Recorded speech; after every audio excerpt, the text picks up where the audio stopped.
Present. Moving it mid.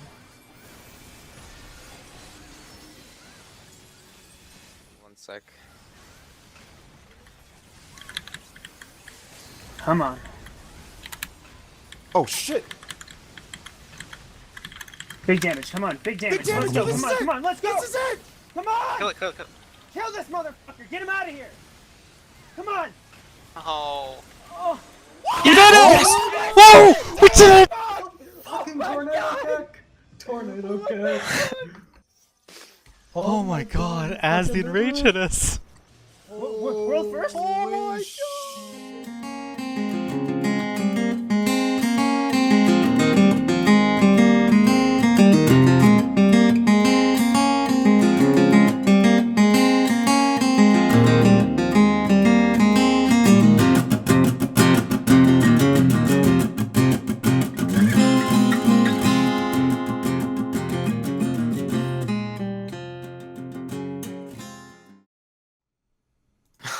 Every time I get a call, get this motherfucker out of here. Damn it, Tal, you messed up the transition, man. Oh, I was like, sorry. come on, man. It's alright, dude. My bad. It's alright. Welcome, everybody, to MogTalk. We are at episode 136, and today we have a show on the world first rating team, Wheelchair Emoji. And man, Brian, you messed everything up. Now my Discord's like all messed up on the screen. I'll fix that here in a second. That's alright. Sorry. We got last second attendee Brian here with us. But guys, if you haven't watched MogTalk before, we're a show based around the Final Fantasy XIV community where we discuss everything from Chocobo Racing to Savage Rating to World First Prog, which is what we have today. And without further ado, I want you guys to know who we have on the show. We have every single member of Wheelchair Emoji here today, and I'm going to go backwards. We're going to start with Zep. Zep, say hi to everybody. Hello, I'm Zap. All right, Tal. Yo. Nice, that was a good one. Zindoff. Yeah, I know. Hi, send off. I play the warrior. Nice, nice. Yeah, you should probably say that too. Tell everyone what job you play. I play Team Cook. Team Cuck. Okay. Oh, Ninja, sorry. Ninja. Yeah. Okay. Zep, what do you play? Bard. Bard. Okay. Bard Mechanist. Shindenko. I never get your name right. It's alright. It's tradition for you to get it wrong at this point. Yes. Tell everyone what you Hi play. guys. I'm the White Mage, also known as Migawari on the clear video. All right. Phantom. Hello. Goddamn. Be really excited. Like, push yourself a little bit with your voice, Phantom. Hello. Oh my god, that's perfect. Do that. Phantom, tell everyone what you play. I play Monk. I'm representing the underplayed job. Hello.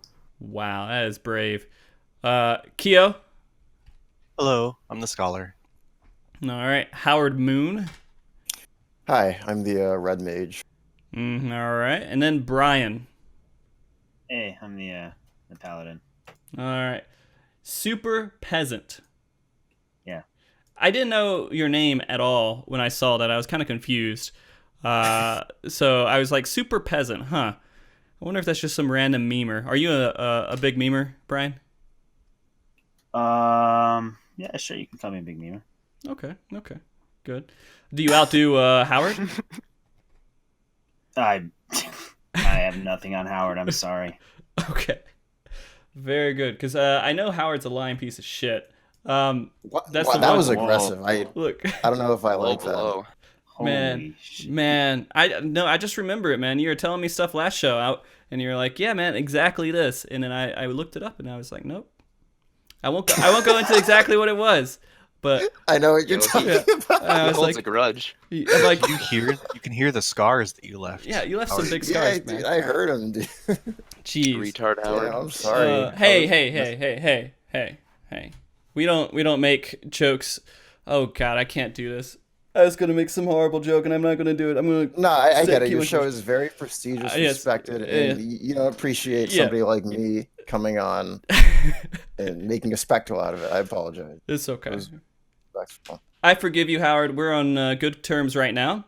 We'll see how the All right, rest of the good. day takes us. Yeah, I'll make sure not to end up on your bad side again. All right, guys. Well, today we're going to discuss a good handful of things about the race. Definitely an amazing turnout for what happened here.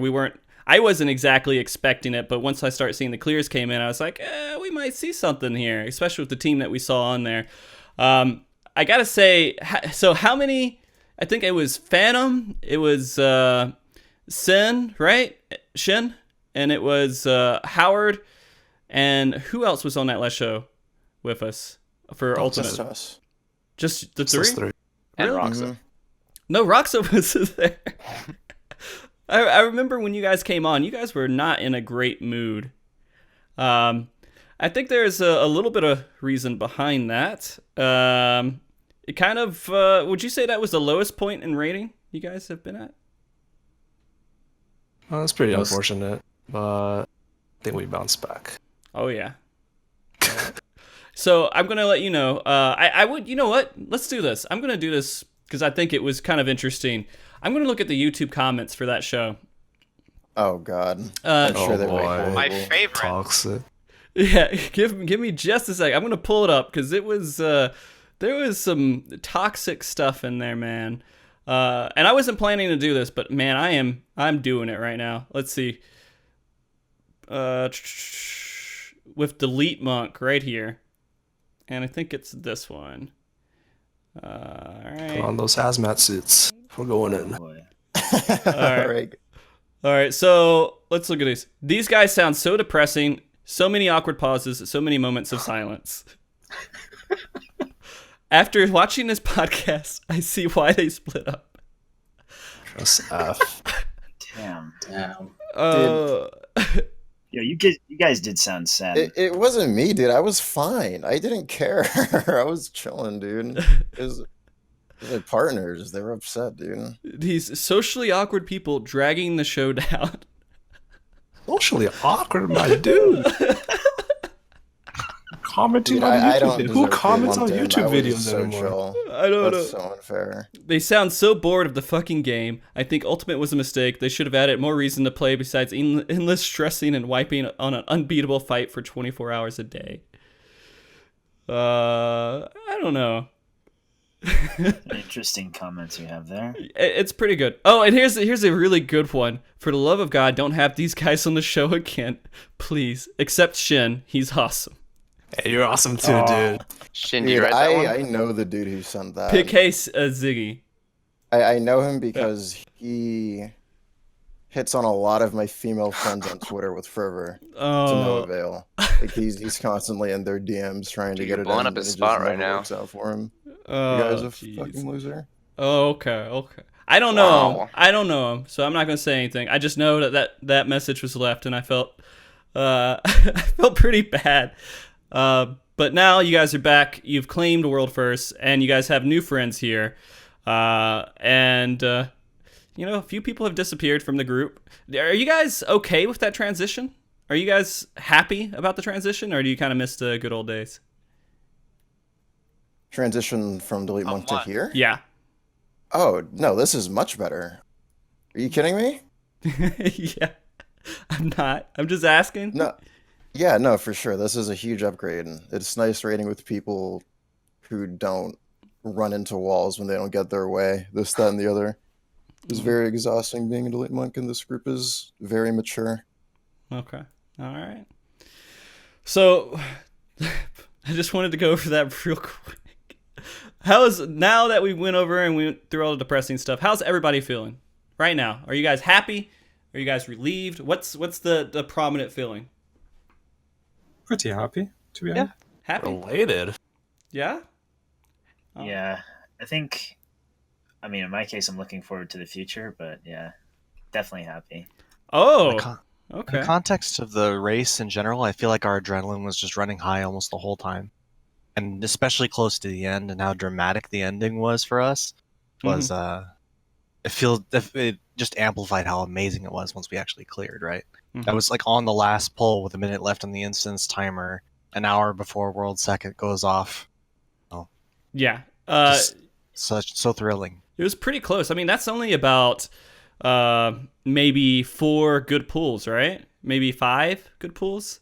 Well, Yeah, you have to difference. do regular Kefka again after the timeout. So yeah, I mean, we would basically, if we had gone in and instantly one-shot both bosses, we would have only been like 35 minutes ahead of the world second. So, and spaghetti is a way of life in Prague, so, you know. Yeah. We had to kill it right there. If we Stresses didn't kill were it, so high. You could hear it in the voice comms. Like, I specifically left in the stuff before we zoned in, that last instance, and between the two, because everybody was just trying to keep it together. So, Howard, the voice of reason, in both cases. Yeah, you know, it's funny. I could feel that tension too. There was something in there. I think it was you were talking about everyone get off send off or something for a tank buster, and then Howard responded to it, and then I forgot who said something back. But it was like, "Hey Howard, that wasn't directed to you. I'm sorry." And you guys were like sitting there, kind of like, "Oh, it's me." Okay, you're trying to make sure everybody was on like a positive. A mindset. Hey guys, we're good. We're all here. We're just trying to clear it. No anger. Yeah, that was me. I was Zeppy was standing really close to Sindolf, and there was about to be a hyperdrive, and I was worried. Sindolf moved away, and then we were good. And Zeppy it happens to Keo too at some point within the video. Yeah, you can see that. Keo's being very careful, but he did get a little close. Did you have a lot of issues with that, where people were stacking on a tank? No. I mean, the biggest problem was it wasn't that people were standing on the tanks. It was that our movement wasn't organized, and so there was times where people would just get absolutely destroyed by the double drill. It was really bad sometimes, but we worked it out. Our original strat for that was to have the tank that was like close to the boss near the middle of the room, and then the other tank just goes off to Africa somewhere, and they just deal with it. The problem with that is that when on the second time that happens after Trine, the boss is right up against the wall. So the party's really close, and you don't want the whole party to move. And that just puts on extra, like, less leeway, I guess I should say, between, like, what you can do as a tank, where you can move to guarantee that you get it, and where the party can stand. Because if they go max melee range, they're going to walk off the edge. So there would be times when we'd yell, go this direction instead, and then this leads to some miscommunication in previous phases, and we just ran into some issues there. It was generally not really a problem, but looking back on it, it was rather disorganized, and I think in the future we're going to change like our strategy for that.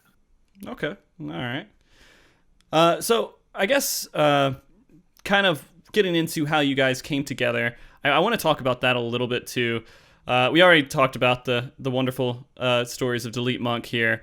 But you know what? Howard, I'll ask you first. From your last tier, and I don't know if you can give me a non kind of memey answer about it, but did you learn anything from that last group? Going in, or the last tier, I guess? From the last tier? I mean, nothing specifically. I just grew better as a player. Like, Ultimate was fucking hard, and it pushed me to my limits, and I became a better player because of it. Okay. Phantom? That's pretty much it. In that group, did you kind of learn anything going forward to this new group that kind of helped you out with the success you guys had? Pretty much just that. Having brains in the group and having players that are mechanically consistent are probably the two most important parts of a successful World Prog static. Yeah, well, I mean, you guys definitely had the brains, for sure. And here, you guys have powerhouse players right now. Shindaku, anything different from your last group? Yeah, it was a blast playing with these guys. Oh, so fun. Enjoyment. Yeah. Okay. It's a lot more level-headed. Excellent. Big chill. Yeah. So I kind of want people to know the backstory of some of the members here. Brian, where'd you come from? What group did you come from? How'd you end up into Wheelchair Emoji?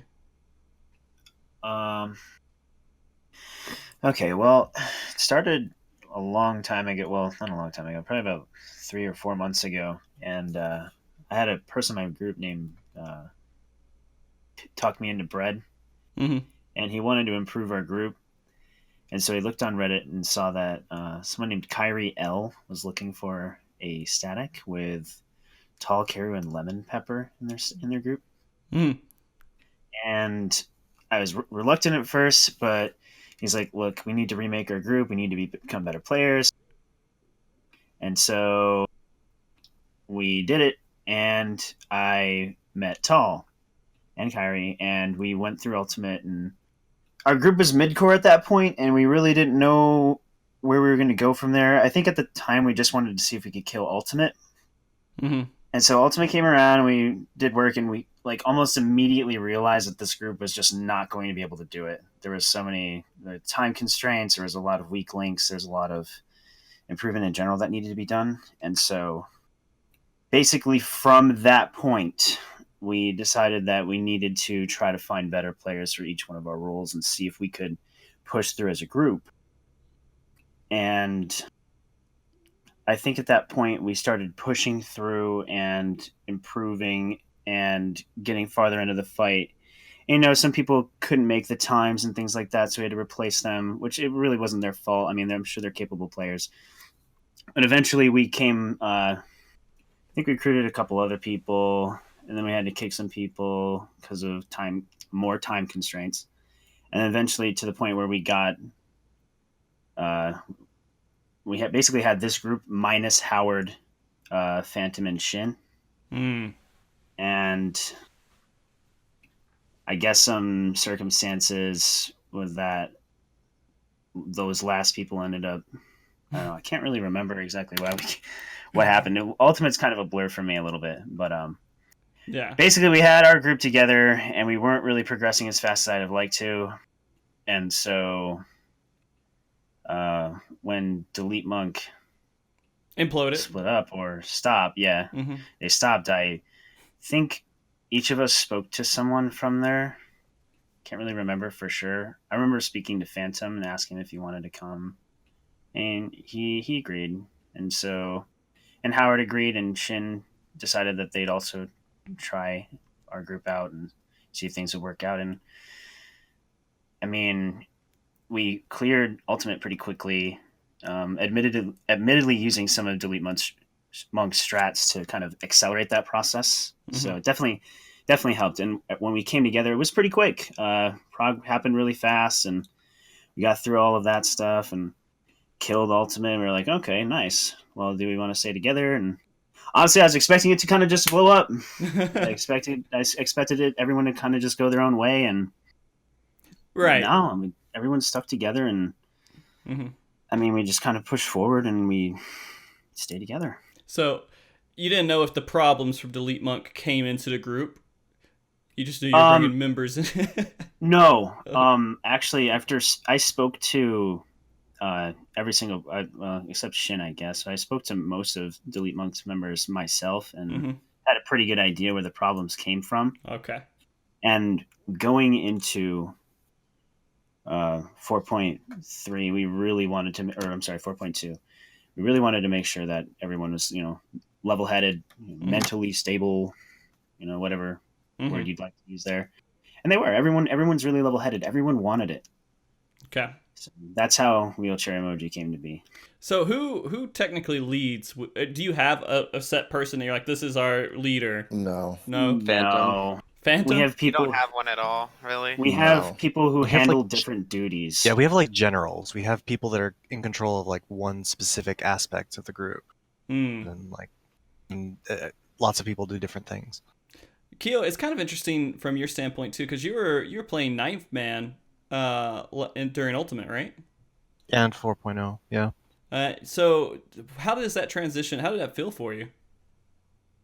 Well, it was great. I mean, it's not like I wasn't raiding in those times as Right. well. It's just I never felt like I was in a World Prog, a group I wanted to dedicate hours to for World Prog.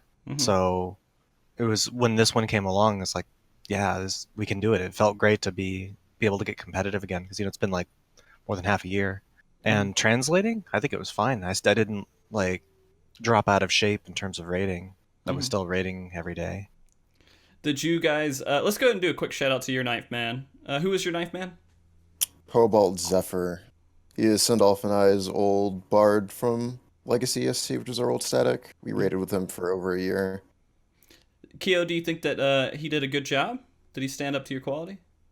I think ninth manning for a 1-day tier is really difficult. I can say that in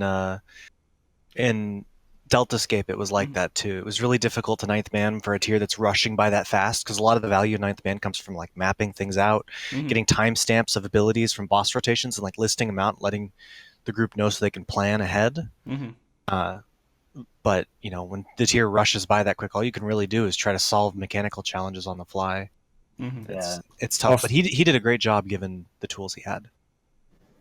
I agree. Also, like doing visual stuff is also something a ninth member would do, but if there's nothing to do visually, then you don't need that. Yeah, he had no time. A lot of the stuff that he tried to do, I mean, we were already gone. We already passed it and things like that. It was warm. Yeah. He still helped. We got tips like mid-prog from him in several stages that were useful. So he was still there, but it's tough, yeah. He helped a lot on Seven's bomb mechanic, because when we went in there in normal mode, it's like, how does this work? Because we ran in immediately and we never actually got to see it light up and see how the mechanic worked. But he spent time in normal mode figuring out how it worked and taking footage of it. So that's like a place that was really helpful. Otherwise, we probably would have been even further behind on 7 if he didn't do that. Okay. Well, then there you go. That could have been the world first deciding factor, right? It could have been. Yeah. All right. So, when you guys made this group, how long has this group been called Wheelchair Emoji? 3 months? 3 months? Since November? Yeah, we really weren't really sure what we wanted to call ourselves. We're kind of just sitting there for a while on a name. We're like, this group needs a name. Everyone's like, yep. And that was all that was discussed. Really? You're just like, Wheelchair Emoji. Yep, that's it. Everybody thought it was funny, so we just went with it. Okay. So there are some people, I noticed when I put up the prog doc on Reddit, they commented on it, and they're like, hey, why do people use this? This is kind of offensive, and they're getting kind of upset about it. What's your feelings on that? Grossum skin is the internet. Okay. It's literally just text. Like, hello? Yeah, that's true. It's not meant in a condescending way towards any group of people in any way at all. It was just a funny moment that happened in Delete Muck and something that I still laugh at, and it's definitely not like a jab at anyone. What's the moment? Oh, just something silly. We had a melee baiting like the Liquid House from Tuntania, and then we had to have our red mage like run through in between a set of Liquid House or something, and then our scholar from back then was like wheelchair emoji coming through or something like that. So it's like kind of almost an inside joke for you guys. Yeah. Isn't that how most names are? Yeah. Most groups. Well, I don't know. Some people have some pretty serious names out there. For example, they just kind of name their group after their FC as well. There's some that, you know what? I think there is, if I look at this list, I can tell you some of these names that sound pretty straightforward and interesting. Give me a second. I just think you can't take yourself too seriously when you're naming your World Prog team. I don't know. It's hard to, I should say. Right. It's much more comfortable to just meme about it. For example, these guys, Shaggy Fusion Ultra Instinct. Yeah. I'm sorry, but what is the fusion part, okay?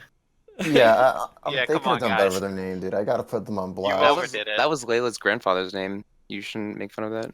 Layla's grandfather. Yeah, I mean, most people don't, they don't go too crazy. It's whatever. They're like, hey, yeah, this would be a fun name. Why not?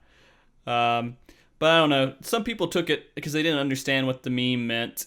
But it's just a jab at players. It's what it is, man. It's what it is, dude.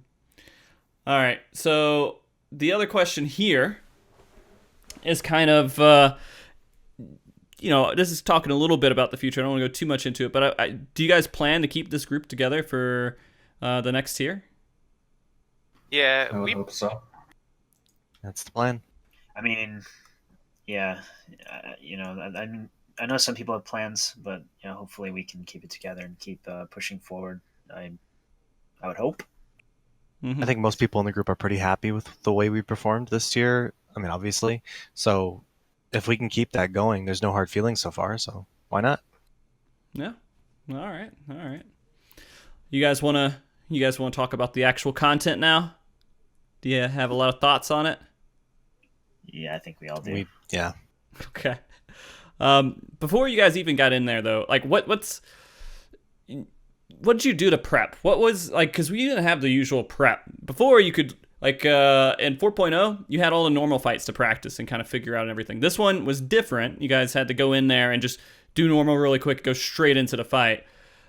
We got the Zeppy training regime. I was gonna say this is a Zeppy question. All right. He was our guide. I sent them into the Zeppy boot camp. Just picked a lot of picked a lot of fights that I found to be mechanically interesting. Just to re-practice and re-prog in minimum eye level as a group, and just went through them. That also includes primals, because I know that a lot of people think primals are not worth it to run through, but I very strongly disagree, because I think they provide unique, or like mechanically provide material to practice together as a group, and I think that's a lot. Also, we did ADS when I joined this group.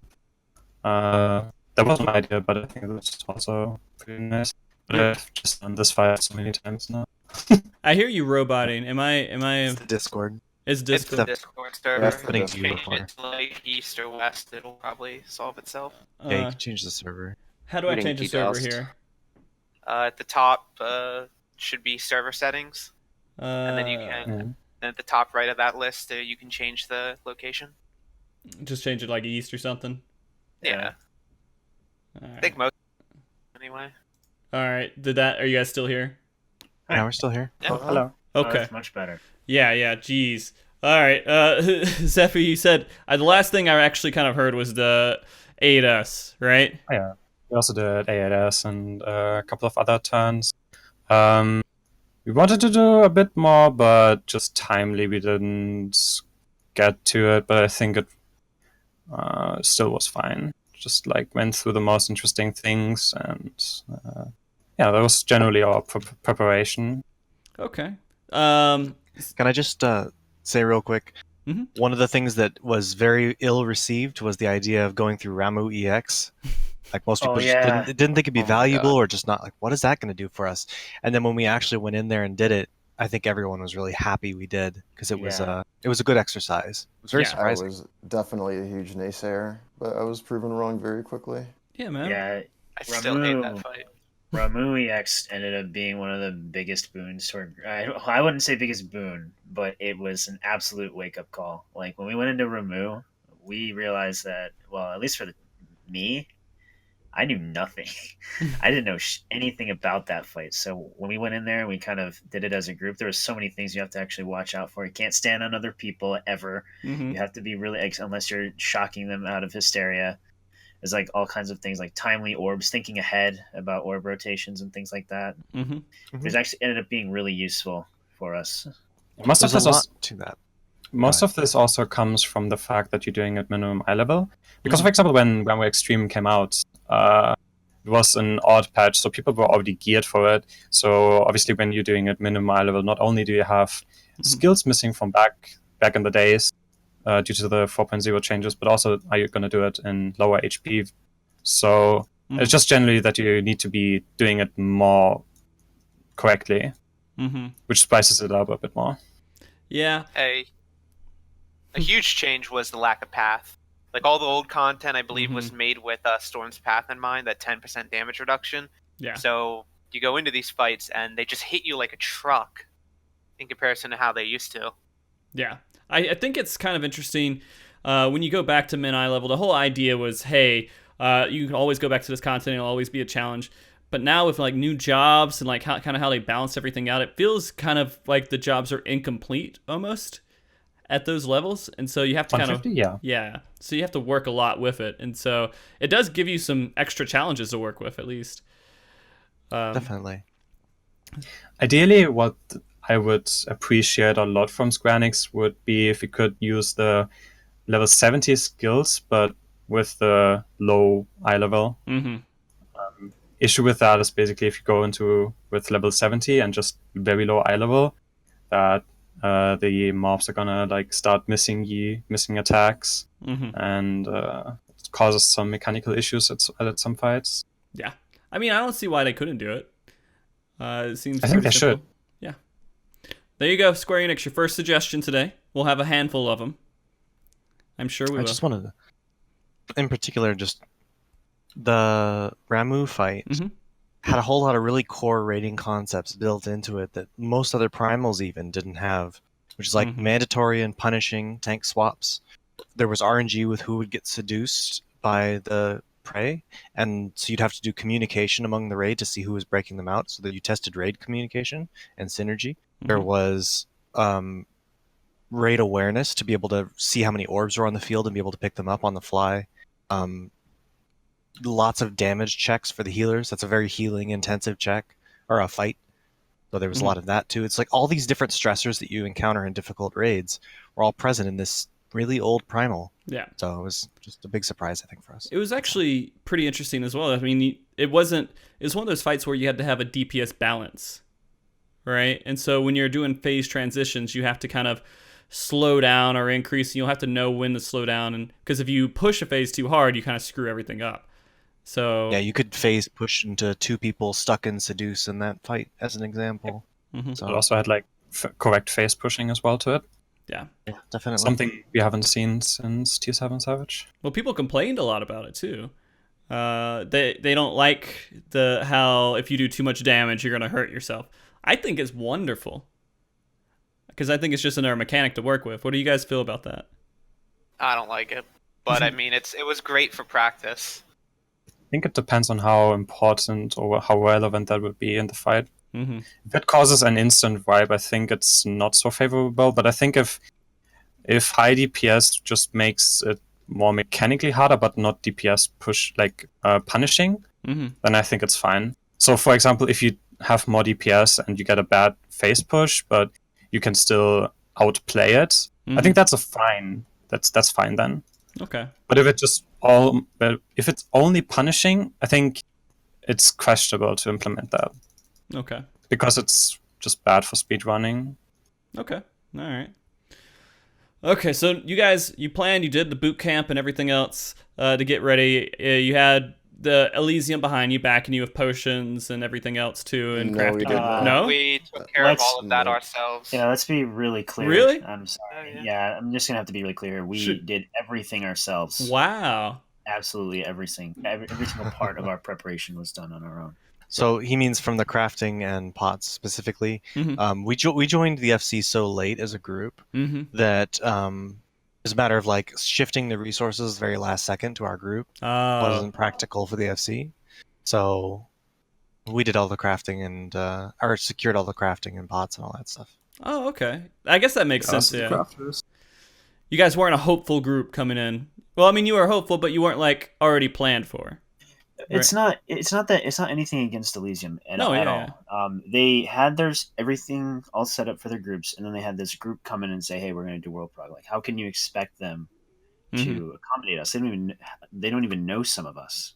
So and maybe they do know some of you, so maybe that's why. Yeah, there's that too. Yeah, it's nothing. It's not a negative to Elysium, like, oh, they didn't support us. It was more along the lines of like they can't, and we also already had our own system in place, so it was just better overall. If it was, it's also our preference that way too, because we were already preparing on our own. We had most of the things taken care of before the Elysium application was even a thing. Oh, okay. So even if you guys sort weren't... of like the offer was there actually to mix the two structures together, and add our existing prep to Elysium's prep and work together, and we just decided to do it ourselves. Okay, I got we said no thanks. That makes sense. If you guys are already ready to go and like mentally ready for it, even if you weren't like an Elysium group, you guys would have went in there already, right? I just don't want to get the impression that Elysium didn't like try to make this work for us, because they did. Yeah, obviously. But it's just, we were over prepared already. Yeah. It wasn't like you guys went in there and Elysium was like, who the fuck are you guys? Whatever. We only care about Layla's group, guys. No, it's not like that at all. No. Okay. I gotcha. All right. So When you were going in there, the other thing that's kind of interesting was the job changes and going through. Was there anything that was kind of concerning you when you saw those notes that you're like, hey, we got to kind of shift what we're going to do or what our plans were? Monk, mainly, right? Yeah, I think that's the only change that we made. Pretty much just Monk. Yeah, we were going to take in Dragoon initially, I think. Or we were thinking about Monk, but the changes were like, okay, let's take Monk. Was that the right decision? Hard to say. Depends who you ask. Yeah, depends who you ask. I don't think so, but I think that everyone else thinks that it was the right choice. The healers do, anyway.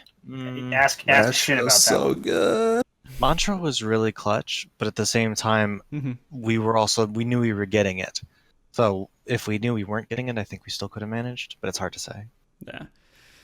So do you guys think with this kind of tier, you don't really need to be too heavy DPS focused, especially if you guys are all really great players? You just have to be like, what's the easiest way we can survive and see more mechanics? Is that usually the plan? Yeah, that's usually the plan. For almost every fight, like for the first and second fight, we're almost in tank stance for quite a lot of it. Unless we're like, we don't even need it. Like, as tanks, we don't have to really care too much. Neither does the rest of the party. Except when we start getting into the final fight, the DPS check becomes a little more real. It's like, okay, we have to care a little bit more now. Now we have to do a little bit of optimization here or there so that we're just not playing full play safe, let's clear. We actually have to play our classes then. Tanks need to be out of tank stance once you know a phase. And just go ahead. That's where the Dragoon would have became helpful. Any other fight, Monk wins 100%, in my opinion. All right. Well, there you go. How do you guys feel about a Dark Knight? Oh, I absolutely hate it. Gross. Okay, so I need to go off on this one. If you play Dark Knight from Prague, you are a detriment to your group. Oh god. Shake It Off Yikes. is too good. If having Inner Beast is too good, having Unchained off the GCD is absolutely broken. If we had so many points during Prague where the party's wiping, hit Inner Release, hit 5 Inner Beasts in a row, smash that crit Equilibrium, and you're just going to go see another minute of the fight. And now you have all these mechanics that you couldn't see before. More familiarity, more planning involved. What's Dark Knight going to do? Or in the case of Trine, you see a bunch of auto attacks before you finally die, and it's like, come on, do something. We're gonna talk about that. I'm sure we'll talk about that later. But yeah, it was there was actually a big discussion about it. Like, do we go Dark Knight? Who goes Dark Knight? And then I guess I won't. No one. Brian prepared Dark Knight ahead of time. We did a lot of practice on it. Like, if they actually do it. Yeah, Sindolf and I were talking. We both kind of looked at each other and we're like, "Yeah, we're not taking Dark Knight." It's controversial, right? Because a lot of groups really hype on Dark Knight, so there's a lot of different opinions out there. Yeah, 2 of the groups in the top 3 had Dark Knight, so They also have outnumber us. summoners, which is trolling. I'm gonna go off on a tangent real quick. I don't. All right, this blows my mind that so many intelligent groups with skilled players can come to this conclusion. There's a caster that can literally raise anybody that dies without any consequence at any given point. How are you not going to take that into Prague for the sake of slightly higher DPS?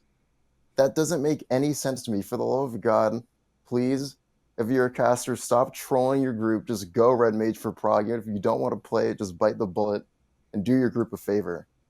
Please. You're saving your healer's Swiftcast. They don't have to use it ever for raises under any circumstances unless you're dead. It's God tier. Stop trolling, all right? I'm sick of it. Dude, you're Cure. Are you saying we're gonna go 4 Red Mages? Infinite raises? Oh, I don't know if we're woke enough for that. We were gonna do 2 Red Mages for normal. We totally forgot. Oh my god. We didn't forget. I didn't forget, but it's just not necessary. Did you, speaking of normal, did you guys die on any normal fights? No. Really? No. I don't think we had any wipes. I got knocked off the edge. Yeah, we had definitely wipes. Wow. That's awesome. Like, I would expect not, but I was just curious. I just wanted to hear you guys say, oh yeah, we wiped it 3 times on, Kefka normal. Well, we've wiped on normal modes. Like, I've wiped in World Progs on normal modes before, and previous tiers where there was just something we weren't expecting. I think 04 was one of the ones where the vacuum wave catches you off guard the first time, and you're just like, oh, and the rails are actually gone.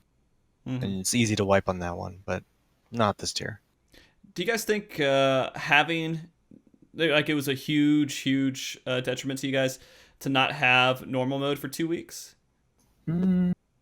I don't think so. Only thing it prevented was like one-shotting the first turn, like last year in Delta. It's mainly it just increases the time of it, because, for example, you like, there are some cryptic mechanics where you don't instantly know where it is, so you don't know that at the start, but that's about it. Okay. Were you guys just seeing the style of the fights, like going through normal mode? Were you like, oh man, this is going to be really awesome? Did you get hyped up going through those fights? Yeah? The train, especially. I was so happy. The train. I like trains. Oh, okay. It's actually... Yeah, Brian's a big fan of that fight, dude. You know, one of my favorite things about that is that, like, in multiple discussions about the Phantom Train, people would call it Doom Train, and everyone would get upset, and they'd say, it's Phantom Train, it's not Doom Train. Yeah, I know, there's a difference. And then half the fucking moves are Doom. He says, Doom this, Doom that. Like, the confusion's just never going to go away, man. But, I don't know. That's the one thing I noticed while going through my normal, casual experience with that fight. So, you guys cleared it, and going into the first Savage turn, how many wipes did it take to clear O5S? So I guess 5, right? 3 2 to 4. No, it definitely wasn't that few. I think it was like what did we die 5 to? or 6. It was Might have been 5 or 6 because we got knocked off the edge on our first run. Yeah. First try We had was an instant getting wipe. knocked off. Yeah. Okay, so somewhere between 2 and 5? Is that what I got?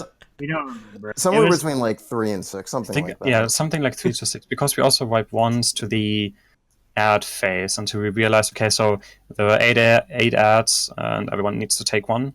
There was one wipe, then the push off was a wipe, and I think we did not wipe to enrage. We didn't even see it. Nope. But there was one more wipe, I'm pretty sure. I think it was like 3 to 4. I think it was just like a damage-related one. It's like kind of one of those where it's like we pretty much knew everything at that point. We were just seeing more of the fight, but we were kind of like limping our way through it. Yeah. I was actually a little worried during that time because we were spending so much time being alive, and the phases were just repeating. That I figured somebody else might kill it during that. There was one point where we were trying to wipe, and Keo got stuck in a train room, and he couldn't leave. And we were like, "Oh fuck, he's in there for a long time." It wasn't his fault or anything for sure, but it was definitely like nerve wracking. We were like, "Oh god, he's stuck in there forever." He never did the right ghost. Nah. I never did. Not a I single one. still haven't ever done the healer ghost. I've never seen it. There's a strat to just skip out on mechanic. So I guess you guys got first on that by probably one attempt, because I think someone cleared it 10 minutes after you guys cleared it. Owen cleared it 10 minutes afterwards. Yeah, makes sense. And that's how those first 2 floors usually are. It's like it's kind of a little bit of luck.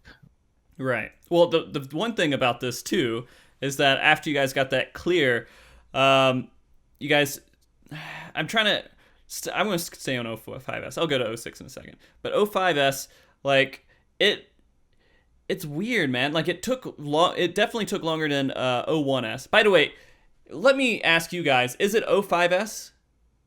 Hell yeah, it is, dude. Hell yeah. It's O5S. Okay. Thank you. And because people are calling it V5, and I'm like, that just doesn't make sense, dude. Those people. The V makes sense because when you enter, it says Sigmascape V 1.0. So it would have to be Sigma V1. That's not what the community has decided on. SV1 or something. Yeah. Clearly, it's S1S. S1. S1S. Went through this in Deltascape. We knew that O would be the better option because they would name it as V1 for like Sigma and then V1 for what's next, Omegascape or something. That's why you made it the raid team name for a while, wasn't it? Yeah. Like, it was your It's name called was. the 1 to It's a 4. called. Yeah. Which is right. That's exactly what it should be called. And so, I don't know. It just seems weird that people are sticking to V, man. They're just not letting it go. But anyways, O6S compared to O1S, O5S compared to O1S. Do you think that they did a better job starting this tier off? Oh, hell yeah. Much better. The first 2 turns this tier are much better than the first 2 turns last year, without a shadow of a doubt. Okay. I think there's also the point to make that these turns are also visually a lot more attractive. Like, it's also just a lot more, I would say, like, fancy to actually jump on the train. Even though that phase might be a bit, like, pretty irrelevant overall, but it's just really cool compared to Auto-Reuter, for example. Yeah. At least in my opinion. Well, I mean, when we were going through the last tier, you start off with a dragon, then you go to some tentacle monster, then you go into a giant lady, then you go against classic end boss Final Fantasy guy, right? It's not like you look at him and you're like, this is an end boss. X-Def, of course. Yeah. Then this tier, you fight a train, you fight a painting, then you fight a robot, and then you fight a clown. I feel like this is a little bit more diverse. Yep, I agree. It's the biggest point to make, in my opinion. Yeah. So it's kind of interesting because they were creative with that fight, it seemed like, too. But you guys, sorry, I felt like someone was about to say something. Oh, I was just gonna say that I absolutely dread going into O2S. I hate fighting whatever the hell it is, catastrophe. Catastrophe, yeah. But I absolutely really enjoy going into. I mean, maybe it's because it's new, but yeah. But when I go into O6S, I'm like, nice, this is cool. Nice paintings, Bob Ross. And I like trains. Yeah. It's also a lot nicer to look at because O2S, when I first entered O2 normal mode, I was like, oh, this fight doesn't look nice at all. Like, it's very boring to look at, very stale. It's all gray, and now you have fancy colors, and it's all happy. It's great. Yeah. And you can do it when you're not doing anything. You just fucking sit there and paint the floor. Isn't that great? Yeah. Pre-pull. Sweep the floor. Dude, I min-max my painting. I paint in between my GCDs. I don't know if you guys saw. All right, before we get into 06S, though, everyone was looking forward to Phantom Train. This is one that's been requested for a long time for this fight. Do you feel like Square Enix lived up to it? Did they make a good train fight? Yes. It's pretty good, yeah. I mean, they didn't make it like an ultimate, like, hardest, crazy, super highlight fight, but they put it into the game as a savage fight. Did it seem like they did a good job of doing that, at least? Pretty good homage to FF6. Okay. Only regret is that you don't suplex it. That's it. Yeah. Everything else is good. They could have easily added something in there, like a cutscene. What if they have an Easter egg for it, and we have to figure it out as a community? Maybe it's a speedrun. They already have an Easter egg in there, right? The ghost, like being the swordsman dude. I saw that on Reddit. I think that's normal mode only. Siegfried or something. I think it is a normal mode. Yeah. Hmm. Like there's a ghost and it's like a swordsman dude, and he says, "I am Siegfried, the strongest swordsman in all the land," or something like that. And oh yeah. He's actually really weak. It's a little Easter egg. There might be more. Yeah, and they had at the very end. I forget the relevance because I haven't played 06S or Final Fantasy 6 in a while. But they had some ghosts at the end as well, like a child and a lady, if I remember that right. Maybe if you bring 6 monks, solo tank and solo heal, that's when you get the suplex. Yeah. That'd be great. Why not, man? All right. I thought quickly going off that, I honestly thought that fight, though, it's definitely more difficult than O1S, and it's more entertaining to do in general, but I'm actually really disappointed with it because of the chimney. There's just like, we go up there the first time, I'm saying, okay, I'm going to hold my cooldowns on this because something's about to happen, right? Mm-hmm. You just kill a chimney, and nothing happens. I've asked some of my friends, they've gone in there in Party Finder and they can't kill it, and apparently nothing happens. It's just, that whole section feels like wasted potential, and it's just staring you in the face. All right, give me your creative mind. Give me your creative mind right now. What would you do? That's when you could have suplexed the train. You could have picked it up by the chimney and just flipped it or something. An active time maneuver would be perfect there. Yeah, you could have done the Susano sword from there. You could have used that as the sword, as the hilt. Yeah, I mean, we've blocked a fucking huge ass sword before. Why can't we suplex a train? Yeah. What if you guys maybe who is it Sabin? Sabin, is that right? That's his name? The guy who suplexes? Yeah. Yeah. What if he came down and then all of you guys had like give energy button, right? You just spam that a whole bunch of times, then you just have, if you hit it enough, you get this cutscene where he suplexes and it does like, I don't know, 100,000 damage to a train. Good, right? That'd be better. That's dank. Literally anything more than what they have. I think, but that should have started at like 1% HP of the Phantom Train. Oh yeah. Like the final part of it, like HP based. 1%. You can't do any more damage to the train. You just have to spam a button to finish the fight. Yeah. Okay. All right. So getting past this, you guys go into the painting fight. This one, do you feel like, I'll just ask you flat out. So you already said positive things about it. Do you feel like this was one of the highlights of this tier, like over a robot fight and everything else, or is this just a good fight? I think it's just a good fight. I don't necessarily think it's a highlight. There's a couple things I think we thought were missed opportunities about that fight, like the fact that the paintbrushes were right in front of the relevant paint was kind of. I mean, that level of complexity was something we were like planning for initially when we looked at it, and then it wasn't there, and then like the boss being omnidirectional was kind of pointless. Like I don't understand why. So monks relevant. Relevant. I think that boss needed more RNG. Yeah. There were too many sets, and it repeated too much. Yeah, you know, Wasted potential. Even going into that fight real quick, just to go off that whole putting the paint in front of the paintings, even going into just normal, I was like, all right, does this match up with the painting? It would make sense because that would be a minor challenge if it didn't, and I would have to figure that out. So it's weird. I don't know why they would miss that. Another way, go ahead. Another wasted potential, in my opinion, is the fact that at most he only connects to 2 paintings, and I think, in my opinion, it would have been a lot more fun if he actually connected to like all of them at some point. And also having the Chadanook, like the priestess, I think it is, also connecting to one of them, would have spiced up a lot more things. Well, and also, did you guys hit Enrage? We did kill it on Enrage. Okay. Yeah. Maybe just that's the Enrage, dude. Like, they could have just made that like the Enrage cast, connect to 4, and then just crazy, like, paint goes everywhere and everyone dies. That would have been cool.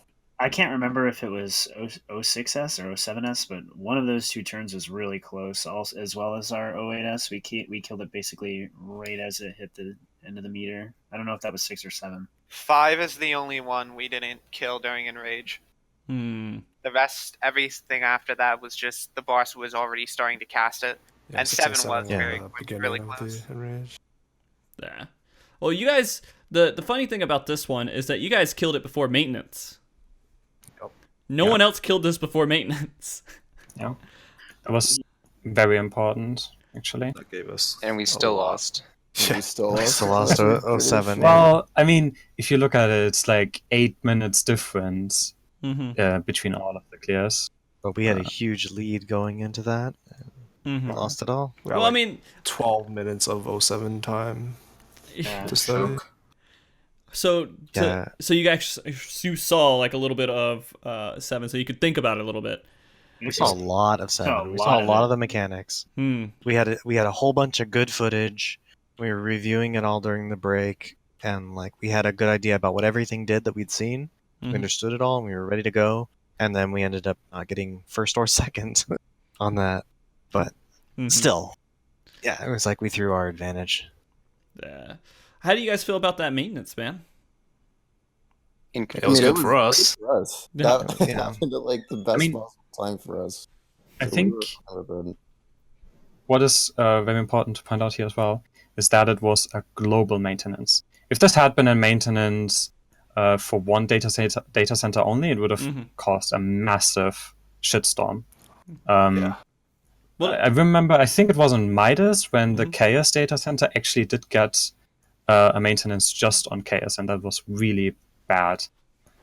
So I think having global maintenance is not as bad as having like a local maintenance. Well, I mean, that's a really good point, just because in previous, way back when, you'd have Japanese servers that always just had issues coming up, and they would always have issues, so they're always behind in the world race just because of that.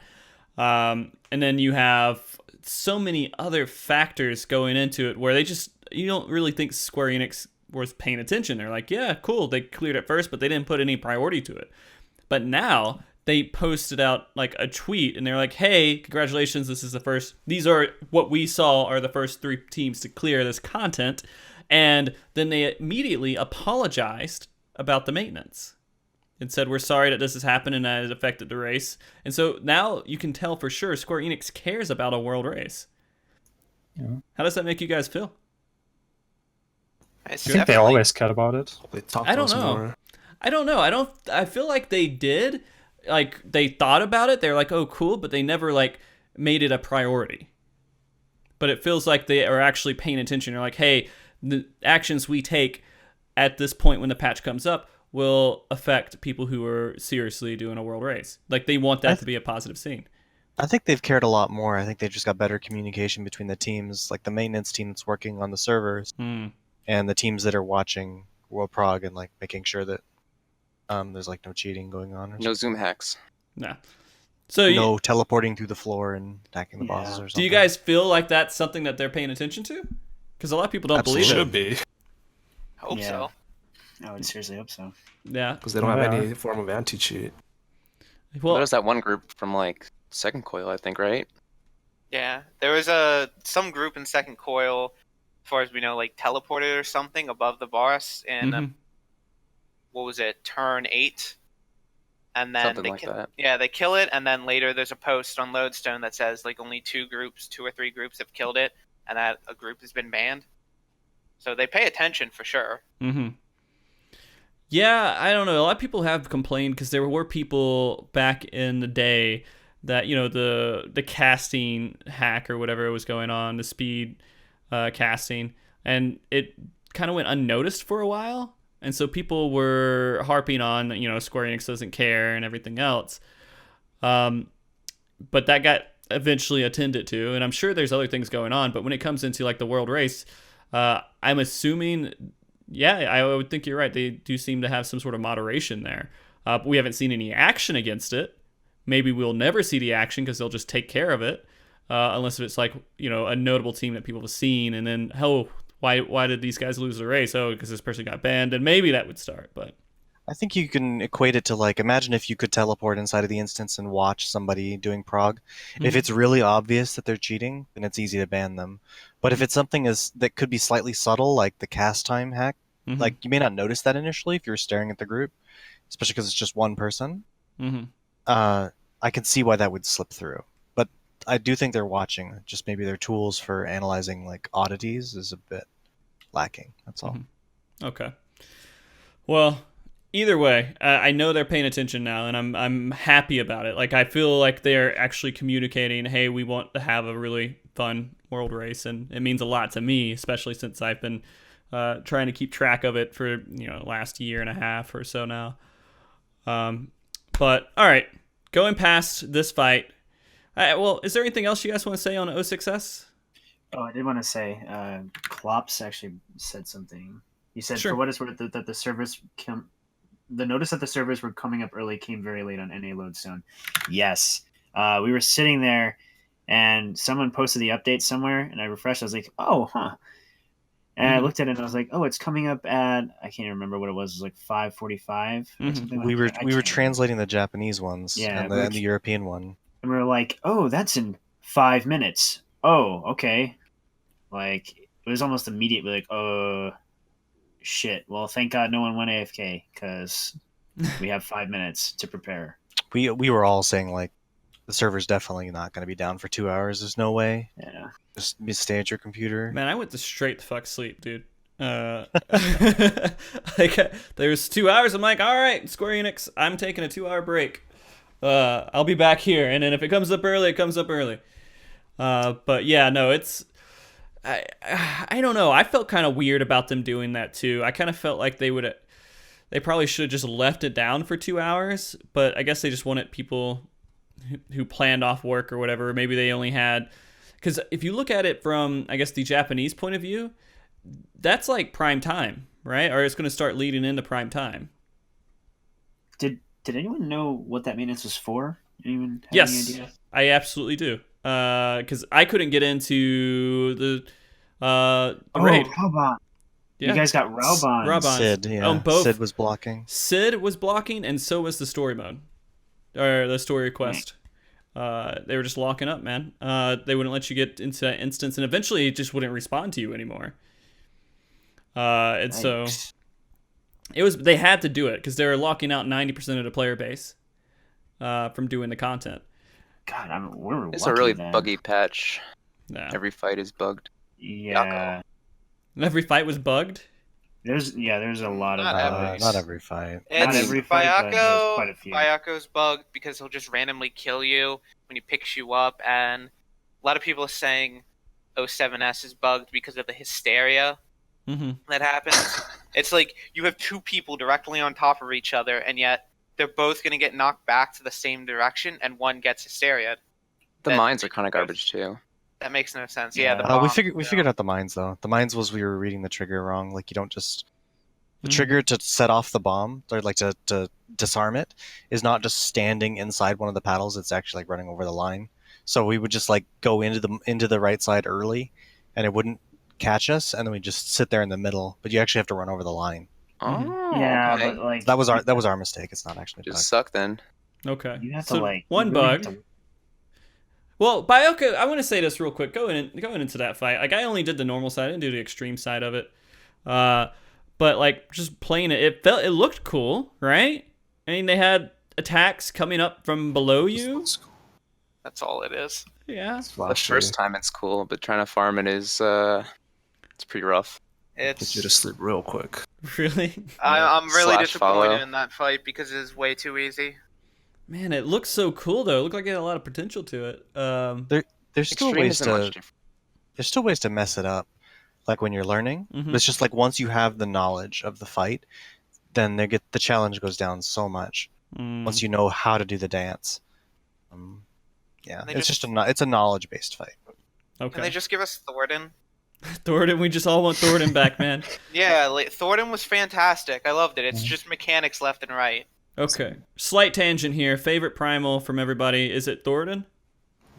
Thornton's not a primal. Oh, well, I mean, fuck. It's an Don't be extreme that guy, fight. Simba. Don't be that guy. Send off. Trial. There you Favorite trial. Favorite trial. There you go. Nidhogg. You guys love Nidhogg, right? No, West I Wind, think for Nidhogg sure. was one of the more boring primals, actually. It was a good fight in the fact that it wasn't brain dead like the ones that came after it, but just the aesthetic, the song, everything else just wasn't that interesting to me. The song was good though. Cape It was West Wind. okay. I don't Yeah, know. the song's good. Nah, I don't know. I think that my favorite is Shinryu. Shinryu. What? I'm surprised Really? to hear that, Phantom. Yuck. I mean, that's an Shinryu's not interesting bad. fight, dude. I think my I don't favorite's like- probably Ravana. Don't like fighting a huge dragon. I agree, Kyo. Ravana is fucking Oh, sick. Phantom's into that No deep one- RP as Tribune. No, you had gear pieces by the great Dragon Slayer himself. You were infused with the power of the Dragon Slayer. But he You played Monk. Wandered through the Shinryu spear or fist during Prague, or no? Phantom. He passed out again. I didn't hear that. Okay, never mind. Just pretend I didn't say anything. Yeah, sorry. That's usually the best course of action to take.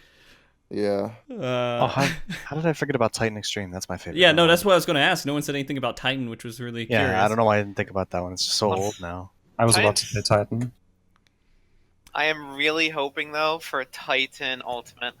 Actually, hold on. There's another primal that I think a lot of people forgot. Actually, Ultima Hard Mode. I guess it's not an extreme version, but I still like that fight simply for the atmosphere and the music. It's just really cool. Well, I mean, it was No, challenging, Sephiroth. too, back in the day. It had a nice taste of challenge there, at least, to it. It was easy to mess up. Yeah, people It's- just kind of blow right through it now. Yeah. The fights that are usually fun are the ones that are just throwing things at you all the time. Like, there's always something to do, always something to pay attention to. And then when there's a fight where there's just downtime or things repeating in a static fashion, it just gets boring. Did you guys do minimum eye level Ultima? No, we didn't actually do ultimate at I all. forgot the fight existed. We did that in the Elite Monk, because when I trialed for the Elite Monk, I had to unlock Second Call Savage. So to unlock Second Call Savage, you have to do Ultima Hard Mode. Yeah. So we did that in Minimum Island. That was fun. One shot at it.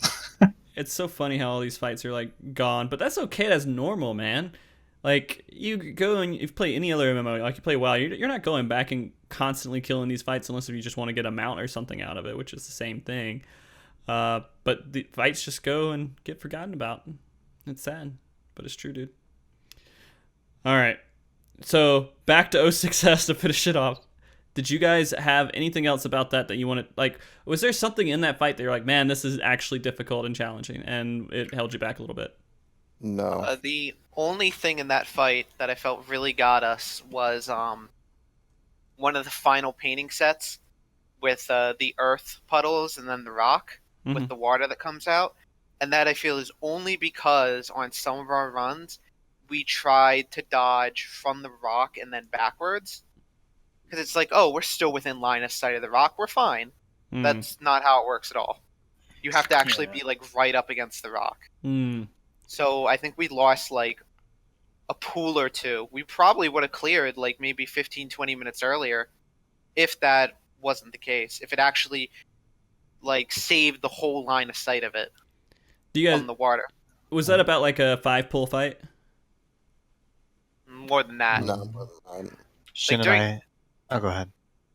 I mean, during Prague, like we were pulling very fast all the time, and it was actually kind of hard to like keep up with the conversation at hand because people were just shouting voices left and right, ideas like we should do this, no, we should do this. Like we never stopped. It was just go, go, go. Yeah. Yeah. Also, one thing about 06S, like this entire raid here, the hardest mechanic this entire raid here is the following stone AoE. Oh yeah. Oh yeah. That thing kills people all the time. It's the hardest mechanic of this entire raid here. I still don't understand what the hell's going on with that. I don't understand because Phantom is clearly moving. Phantom's running in a circle and he's just you die. Anti-greed mechanic, literally. There's no way to survive it. You always die. Kind of like the Reapers, huh, Shin? The Reapers also anti-healer greed. We did that all wrong. We still killed it. But, we had a lot of healer deaths to the Reapers. A handful. We were just like, what? That kills us? But it means just to raise and keep going. Yeah. I mean, that fight took you guys almost exactly 1 hour. Or at least that's what I have on the record for, between... you guys killed it at 11:20 for the first one, then you cleared this one at 12:20. That's what I have it as. Well, there's one thing. There was like all kinds of little surprises. Like I remember I was hitting the boss, and I noticed my HP was getting chunked. I was getting hit really hard. I'm like, what the hell is hitting me? And I look across the room, and I see the Phantom Lady. Her fingers like lighting up, and I'm taking damage. Charter nuke. I was like, what the fuck? It's auto attacking me from across the room. I'm just like throwing X-Cogs and tethers on Brian. Yeah, he's fucking like, throwing everything at me. I'm like, oh god. There, that is it. If you're in mid-eye level, that fight really hurts. It really does. There's a lot of AoE damage in 06S. There was a lot of AoE damage in 02S as well, actually. Thinking back. Yeah. 06 has a bit more follow-ups between AoE damages, though. So you can't just heal over time and ignore everything else. But in your books, this is way better than 02S. Absolutely. Everything is going to be better than 02S. It's the lowest point. Even A9S? Yeah. I liked A9S a lot. A9S was interesting because it actually added a mechanic, even though that everybody sort of ignored that eventually. And it had a somewhat interesting DPS check that people could artificially go for. Skip Faust. Yeah, I guess that's true. Did you guys like the gimmick mechanic they had for this turn? Because the second turns always has some sort of gimmick mechanic to it. The painting? Yeah, the painting. Wasted potential. Yeah, just wish they'd done more with it. That's all. But it was fun for what they gave us. But I just wish it was more. I thought we did it in normal. we did it in normal. We're like, oh, this is going to be a lot harder, and this is going to be so hard in Savage. And we get into Savage, and the only thing that's different is Typhoon and the Rock are in different positions. You're like, wow, this is disappointing. Yeah, mostly because everyone is overestimating that, like thinking, yo, they're gonna place these paintings like randomly, and the colors are gonna be randomly placed, and maybe only like limited users of the paintings. That's something that I was expecting. Like, I was expecting you can only use the blue, for example, like one time or two times, whatever. So you want to like minimize the users of certain things, but we didn't see this in this time. It's funny because like the people who are rating always have like 100,000 ideas about how a fight could be more difficult, but Square Enix seems to have, I don't know, I don't want to see 0, but like when we get into these earlier fights, they don't change anything. It's just disappointing. I feel like they didn't want it this tier to be more difficult. Yeah. I think they have a lot of ideas, but it's probably just making it more scripted so that people have an easier time to farm it. They know what they want to do with the fights. Yeah. So do you guys, I guess I haven't asked this of them in a while, so I don't know what their style is. Can we kind of assume they make Savage and they go back and make the normal fight, or do they make normal and go up and make the Savage fight? I think they've said that they make the Savage fight first. But that was a while back, right? Previously, they've said in the past that they make like a Savage version of the fight, and they scale that back to be the current Savage. Then I guess they make the normal after, because from what it sounded like before, they always make the original fight too difficult for the general community, or just maybe it's not possible to kill for one reason or another. Mm-hmm. It would be interesting if we could see those, kind of like with Second Coil. I wish Savage. we could. Like they just awesome. like don't nerf it. Just toss it out there as like an extra fight for fun, people to do for fun. Yeah. I don't know. People would love that. Do you think like an so? Origin fight. You guys think that they did it's the same thing they did with turn 9 through, or what was it, turn 6 through turn 9, where they had some super brutal version of the fight, then they always scale it back, we just never see it? Very well could be. I think it depends on the creator too. Like it's not just one person designing all these raids. Yeah. So certain creators probably are like Pseudo are a little more difficult with his initial approach. Okay. And then others probably come at it from the other side. It probably varies. Okay. Well, going into the next turn here, this is where you guys fell back. But it's funny because I don't know if you guys fell back or just everybody caught up, because a clear happened within 8 minutes of each other between 3 different teams. We definitely fell back. We fell back. So choked that fight. Okay. Well, I'm not happy with my performance in that fight at all.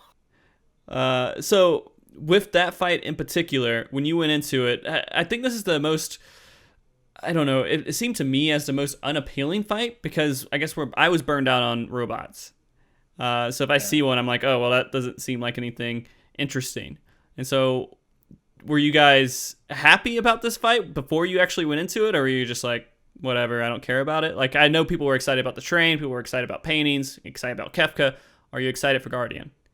Fuck robots. No, personally, I don't think anyone looked at that and was like, yay. We all looked at that and like, not this shit It's again. not a very aesthetically pleasing model at all. Yeah, it's really plain. Yeah, the environment is really barren to it. If it's very dead or junkyardy, something like that, I guess. Mm-hmm.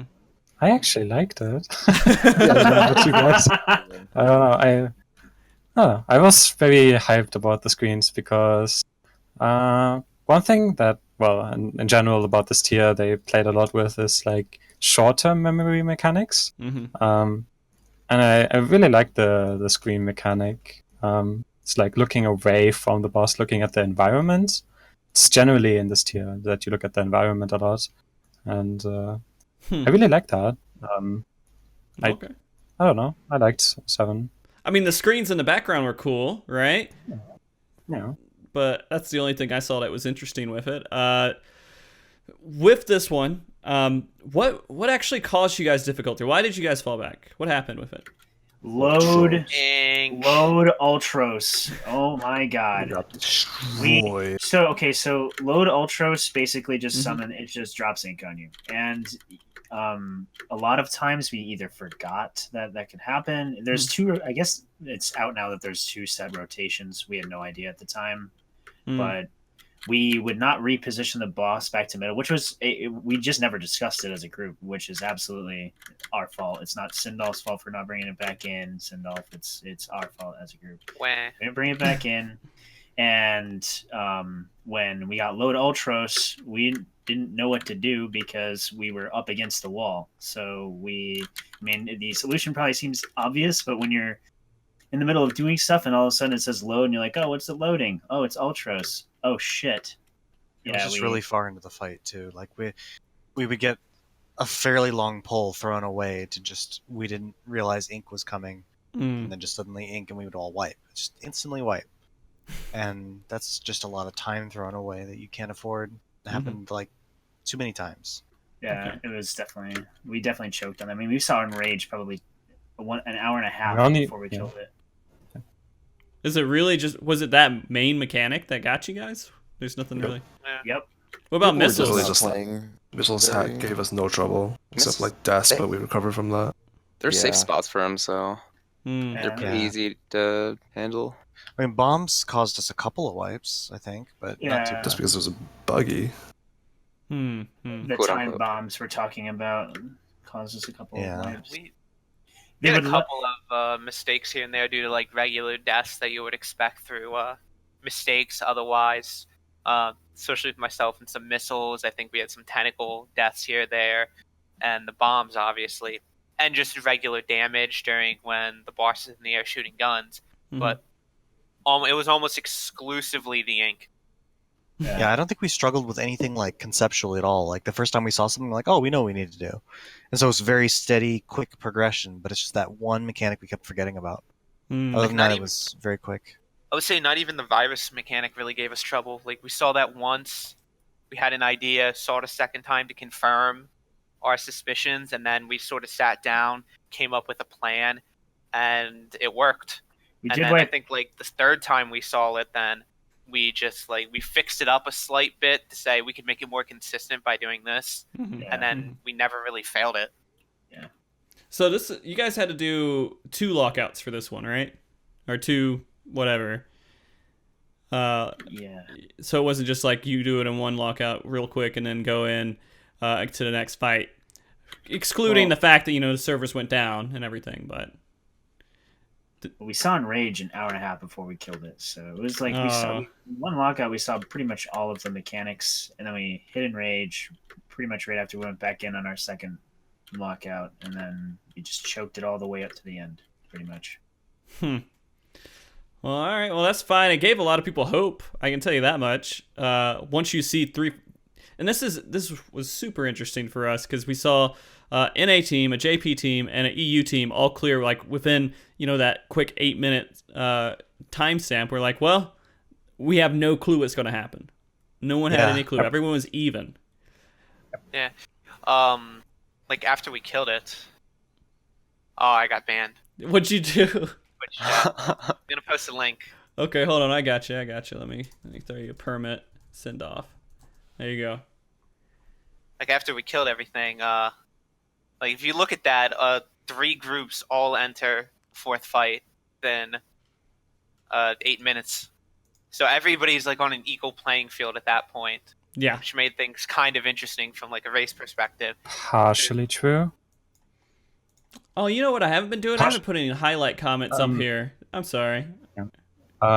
Send off partially true because there's the difference of crafted gear as well. Ah, yeah. As far as I know, Angered went in full crafted gear.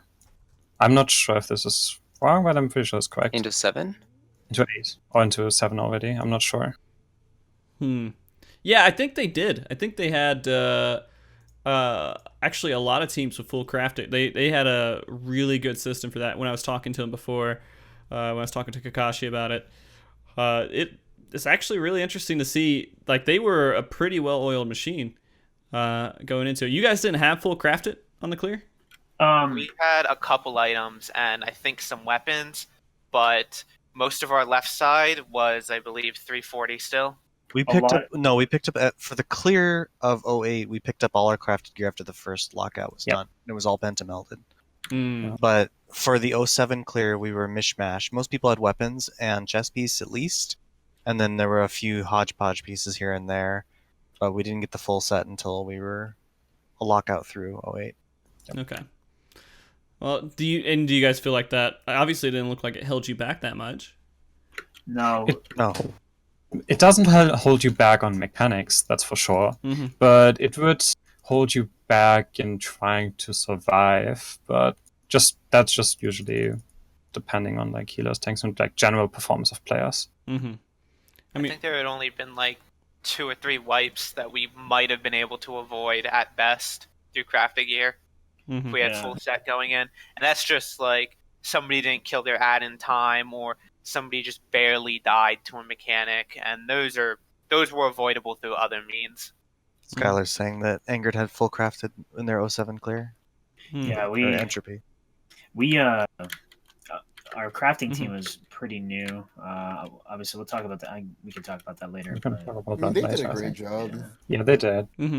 Yeah, we'll go over details on that later if you are so interested. Yeah. The thing is just like, well, I would like just to say this now. Like, I think our team did a fantastic job. It's just like you have just a big difference in numbers of people. So it's like can't do much about management, it. They've got serious numbers. Yeah. So our crafted team did amazingly. I mean, the time when we needed it the most was the 08. And it was all there and ready and pentamelded, which is amazing. So it's a lot of work for the amount of people that they had doing it. Yeah. I mean, I'd let Angered, or Entropy, you're right. Sorry, I'm getting used to the new name too. I'll let them kind of speak on their own about how they did crafting and everything else. But I know they're doing really good. Now, it's interesting. I guess the biggest thing that's kind of interesting to me is that Elysium had 3 teams that were kind of up there at the top, and so did Entropy. So it feels like there's 2 powerhouse FCs right now are actually battling each other. Before, I think Elysium might have had like one group up there and another group that would kind of fall behind a little bit, or I think there was one point where Versus, is that right? VS. VS. Yeah, it was VS. Victoria's Secret. Yeah, and so it was interesting. It's interesting to see that you guys are going full force. I wish there was more teams out there doing that. Japanese team, the only Japanese team we have up there is a Link Shell group. I think that's normal. I don't think we're going to see anything different. We're not going to see in our Lucrezia. And Owen has been competing. Right, Owen was there, rate 2nd place for Deltascape too. So yeah, but it is great to see this kind of competition. When we talk about like what this tier brings, we really do have 2 types of competition: people who can take a day off, and the people who can take weeks off, right? And so this tier, it's so accessible to so many more teams simply because you only have to take 1 day off if you want to actually seriously compete in a World Prog. I mean, if you want to be like really serious about it, you'll take off more days. But if you want to just give it a try and just take off a day, if you have a really solid team, you probably could win in this tier. That's on the first 2 or 3 turns, yeah, but after that you will need to do an investment into your crafted gear. Okay. Yeah, the 08S with like full 340 would have been impossible. Not impossible. I'm not going to say impossible. I would say, in terms of winning, would be impossible against other teams. Yeah. Okay. Because we did have one comment, again, the sidetrack on this, that eventually just said, I just noticed this while going through the random tweets and shit posts and stuff like that, that they're like, oh, you guys shouldn't be proud of it because this tier was so easy. And they were saying this to, I think there was a tweet about EU coming out and having a lot of teams on top. How do you guys feel about that? The accessibility means more teams competing, means more competition. And on a short tier, luck play a larger factor in terms of just how quickly you pick up on mechanics. Can be just a, you were looking at the right thing at the right place instead of being distracted by something else that was going on in the fight. Like, short tiers are fun and still competitive. But I mean, yeah, of course the ultimates are the ones we're looking for, but the pool of players that'll be competitive is going to be much smaller. Be the heavyweights duking it out. Right. I don't know. I feel like it's just silly saying that any kind of race, you try to discredit it because of how easy it is. I mean, of course, we're not going to pay attention to Bayoko World First, right? No. We don't even know who did that. There's, I don't know. I thought I saw a post up there somewhere about it, but I didn't remember it because I'm paying attention to the actual race that we're doing. And I feel like these races are a lot more enjoyable because you can actually see a progress happening. And so you see the first fight clear, you see the second fight clear, you see the third fight clear. The only difference with Ultimate is that you don't really see much progress. I mean, I can make a spreadsheet here and I can say they posted a screenshot of this phase. Oh. Right? I mean, there's not really much I can do to kind of keep the interest there. It's just whoever clears it first, it's over, it's done. I mean, Ultimate is most likely going to be a progression of information. While this is a progression of recovering goods and figuring mechanics out on the fly and doing it very quickly. Nah. Yeah, having a consistent strategy that gets you through a phase is probably going to be a little bit more important in Ultimate than it is in Savage. Right. All right. 07S, anything else you guys want to comment on with that fight? No more robots, please. Do with the robots. 07 was fun. I liked it a lot. I mean, it's not it's the only fight I don't want to go back into. It's not that it wasn't fun. We're doing it tonight, so. It's not that it wasn't fun. It's just aesthetically stale. We're tired of robots. Please come up with something else. I like Doom Train. Can you come up with more trains, please? Get ready for bring another Ultimate Brute Justice. Alexander. Yeah, Brute Justice would be cool. Yeah. It would have to be Brute Justice. There wasn't enough effort put into the 07 boss model. Which is weird, because they kind of did that in the opposite sense, where the first two turns were not so great, and the third turn was pretty good for, last tier, last Savage tier. So it's kind of strange to see that. I don't. I kind of prefer, I guess, having two fights that are really cool, just even if they're easier fights, and then just having one stale fight. Yes, I agree. So that's true. The last fight's always. I wish Phantom Train was the third one. I think if they made that more in depth and difficult, it would have been a lot of fun. Oh yeah. Instead of the first one. Okay. Mention that I like trains. Yeah. Well, I mean, then it would be less accessible for some of the people who were fanning out for it, like fangirling, fanboying out for that fight. Not as many people would be able to get into it. Maybe it would encourage more people to raid? I don't know. I mean, you still have the normal mode, too. You just want to go into the fight. Yeah, you're right.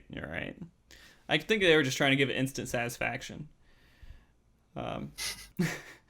So, why are you guys laughing? Trades. Okay. So, let's get into the last tier here, Kefka. How many of you guys are big Kefka fans before? I've never played since. Oh, yeah. Same. Okay. So I know that the only thing I knew about him is that he's one of the most evil. He's one of the most evil villains in all of gaming history. Yeah, because he actually went through and destroyed the world, right? Yeah. He's a clown. He's supposed to be funny. I don't know the details of Kefka's, like what happens in Final Fantasy VI, but I do know that he poisoned spoilers. He poisons like an entire castle of people, and the other general didn't want to do it. And I guess on Phantom Train, when you see the ghosts of the people, I guess it's supposed to be some of the people that he killed in that castle, and they're going. Brian, I don't know. Phantom Train picked them up. I'm going to interrupt you real quick. What are you clicking on? Oh, I'm sorry. That's my keyboard. Sorry. I just hear it. It's like very steady. I feel like that those birds that have the water in them, and they're just going up and down, up and down. For some reason, it's just like click, click. Click. Are you crafting? Are you jumping? I'm jumping around. Oh, okay. Jumping around the house.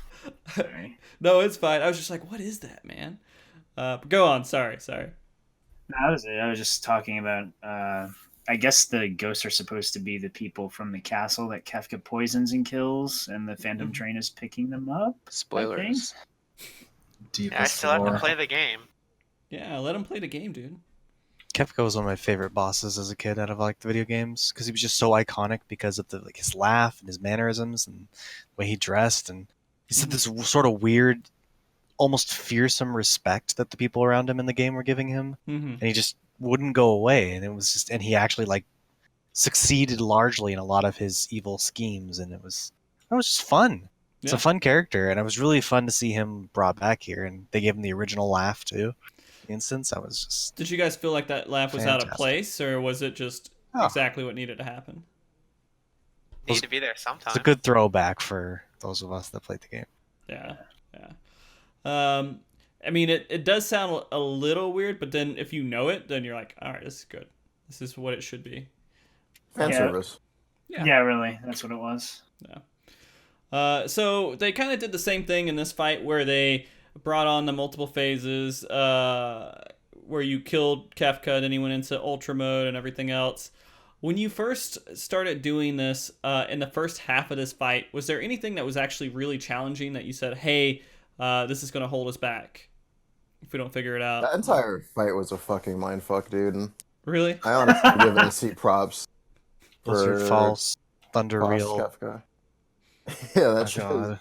That actually a killed big us a brain few fight. times. It's really well done. When you've been awake for like 16 hours straight, it's so easy to mess that up. Like, holy crap. Oh, yeah.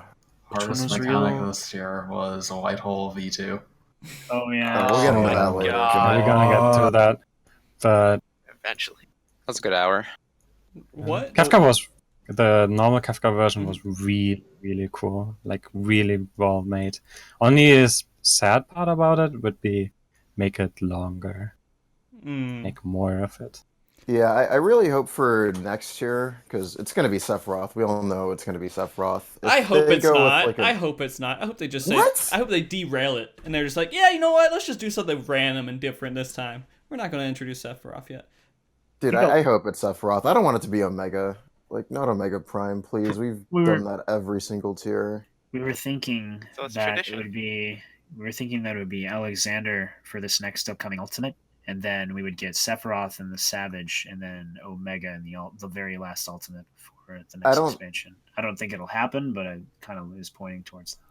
That'd be cool, but I don't think they'd split Omega away from his raid. Yeah, I think that pissed a lot of people off. We also think there might be another tier. Like, we may actually go to 4.6 this expansion. Yeah. In which case, we'd have Omega Prime in 4.6 instead of 4.4. That's true. If there is an Omega Prime. Yeah, it could completely happen. I don't know. I feel like they can do whatever they want right now, and that's kind of exactly why they made this tier, or this raid, is so that they can just throw everything in there. It's Sephiroth, of course, is going to come in the next part of this raid. But it feels weird. I don't know why, but it feels weird seeing anything Final Fantasy VII-ish in this game. Why 7 specifically and not the other ones? I don't know, man. Something about 7. It just doesn't feel like it in because place. it's the first entry as the 3D Final Fantasy. Maybe. Like, you're not envisioning some of this stuff, so some of this stuff can actually... There's so many 3D models of all these characters, you're not like... I don't know. Is it because there's a lot of fan content and like additional spin-off content from 7, and it's been so reused again and again by Square Enix that you think it would be just a little stale? No, I think one of the points, and they said it here in chat too, is it doesn't feel like fantasy. Like, it doesn't feel like a fantasy game. It feels more like a steampunk game, which makes sense because there are steampunk bits in this game, but I don't know. There's just something about 7 that's just, it stands out. It's like the one Final Fantasy everyone knows, right? Everyone knows about it. It's too mainstream for you? Are you a hipster, Frosty? Nah, I'm never a hipster, dude. Dude, that's the vibe I'm getting right now. I gotta be honest with you. It's not like I played Paladin throughout Alexander. Dude, you're a hipster. That's exactly what it is. The problem with them doing... too mainstream. I get accused of that a lot. The problem with them doing Final Fantasy VII would be like, like as you're saying, it doesn't feel very fantasy.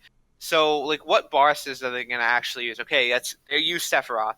Then what's left? I can only think of off the top of my head like memorable monsters that don't kind of like just feel like a reskin or something else.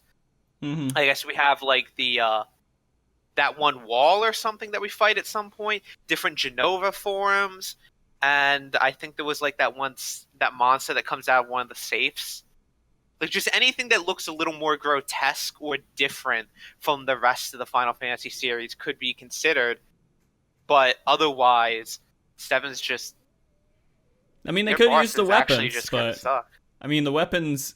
I figured were going to be in the next expansion or something. Please no robots.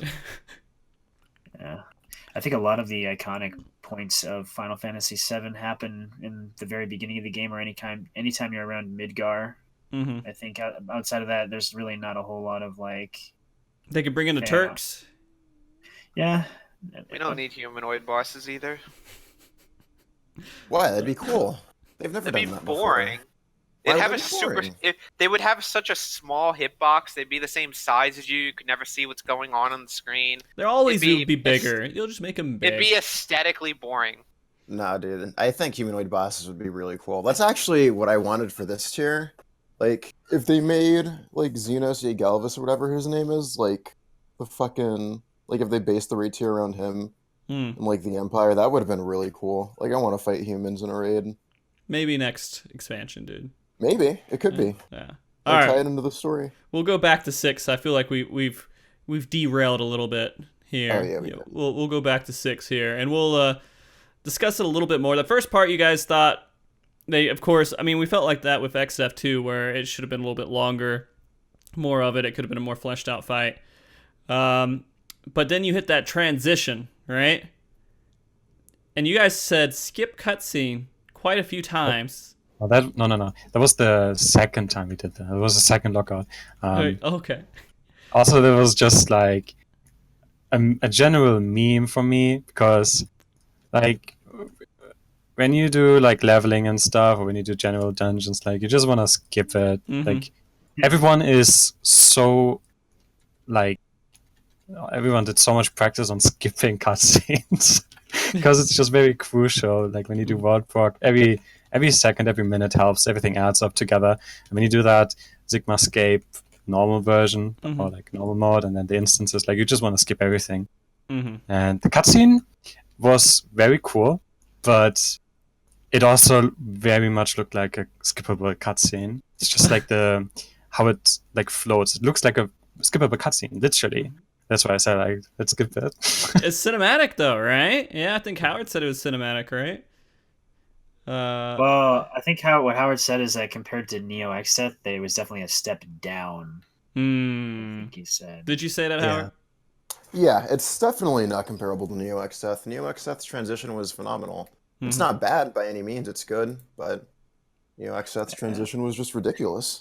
Yeah, I mean, if you look at it, he kind of just like after you get him to 59%, he's like, "Oh, I'm filled with glorious purpose," and then he just like does his fancy little walk, and he walks over like a clown, and he just goes up in the sky or whatever the hell. I can't even remember. It's just nothing like Exeth getting sucked into his own source of power and then just becoming this horrible amalgamation of all the things that he's killed or absorbed. And then his really theme cool. is playing. It's really sick. It's just so cool. It's a shame that fight is terrible. It's so bad. Well, what made this also as a rather cutscene skippable feeling is that it takes away the player control. Yeah. You literally cannot move your character. You can't see it. You're literally forced to watch it. It gives it a like more cutscene-ish vibe than the X-Death transition. Okay. So yeah. It didn't feel as epic, but it looked cool. I mean, it did look cool. Fantastic. You gotta give him that. And then it gets gold as hell, man. It's just like that room is pretty bright. Yeah, it's hard not to notice that. I feel like they kind of went a little bit too overboard to where it just doesn't look right to me. Am I the only person seeing that? I think Muni posted a screenshot of himself on the ground. He was dead, and he has all yellow on. You can't even see him. He just blends right in with the floor. God, don't get the honey yellow freak started. It's Oh my god. What do you have against honey yellow? Dude, I don't get the obsession behind it. Like, oh, honey yellow. Like, stop. Please. Oh my god. Yikes. Okay. It's a meme though. It turned itself into a meme. It's not funny. Like, I don't know.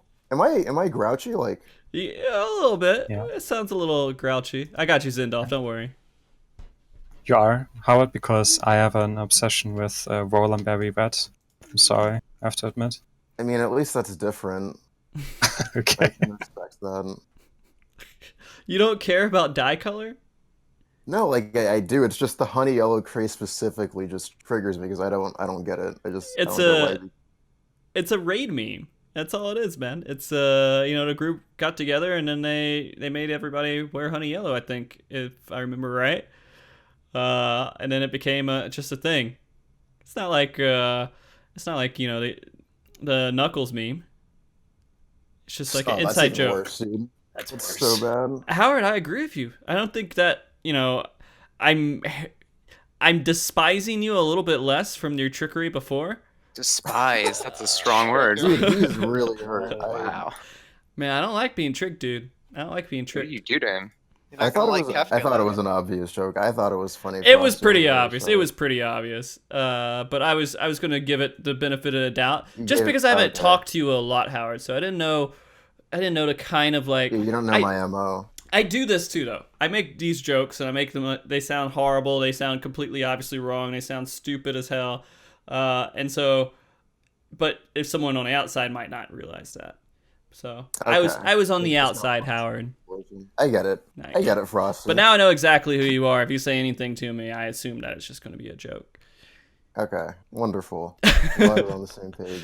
Like if you say the name Howard Moon, I assume that's a joke. Yeah, it is a joke. Oh Jesus! Why didn't guys laugh? Got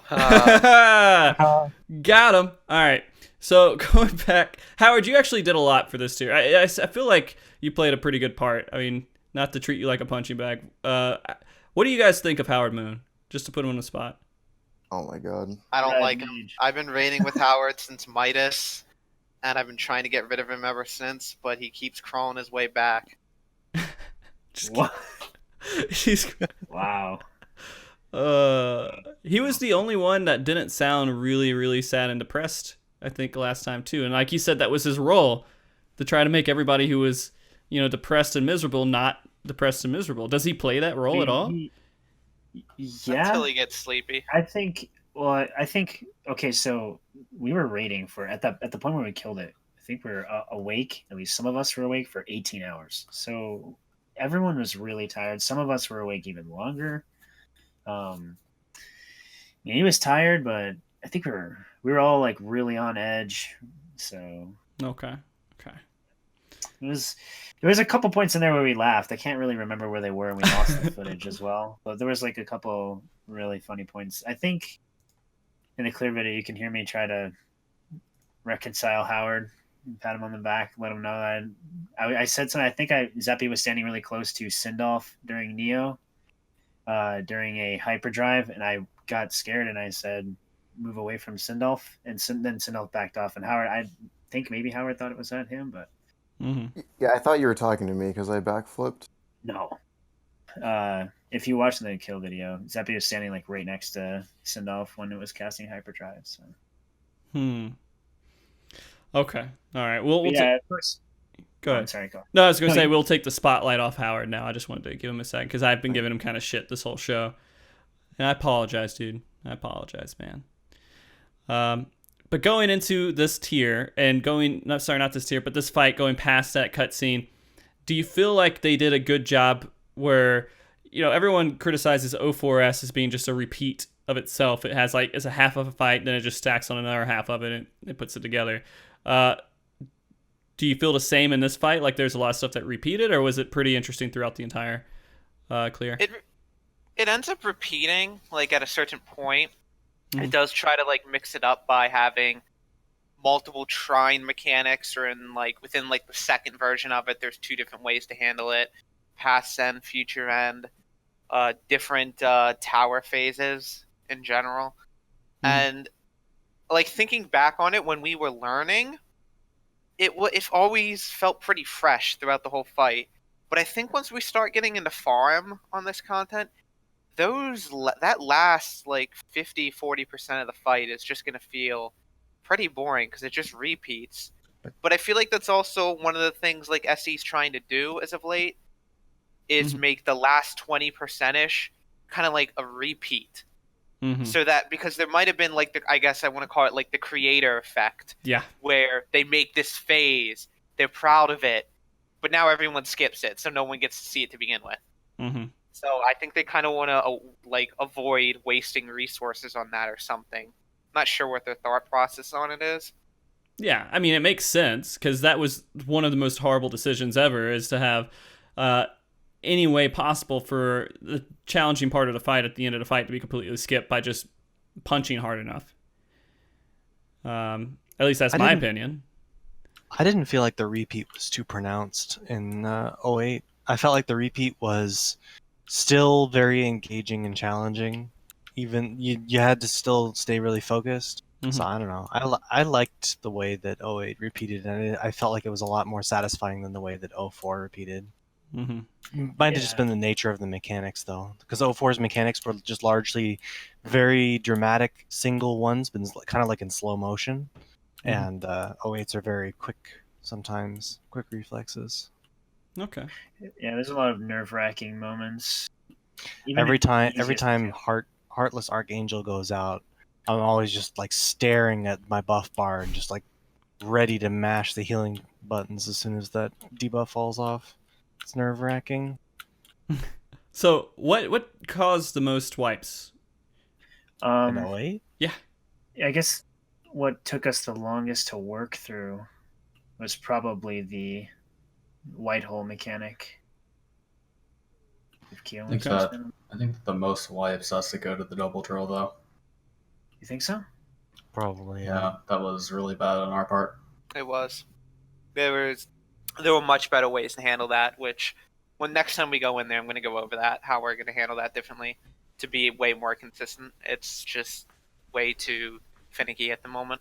We also just wiped a lot solving the white hole and then solving the meteor mechanic, although not too much in the meteor, surprising. We had so many convoluted theories for the white hole mechanic.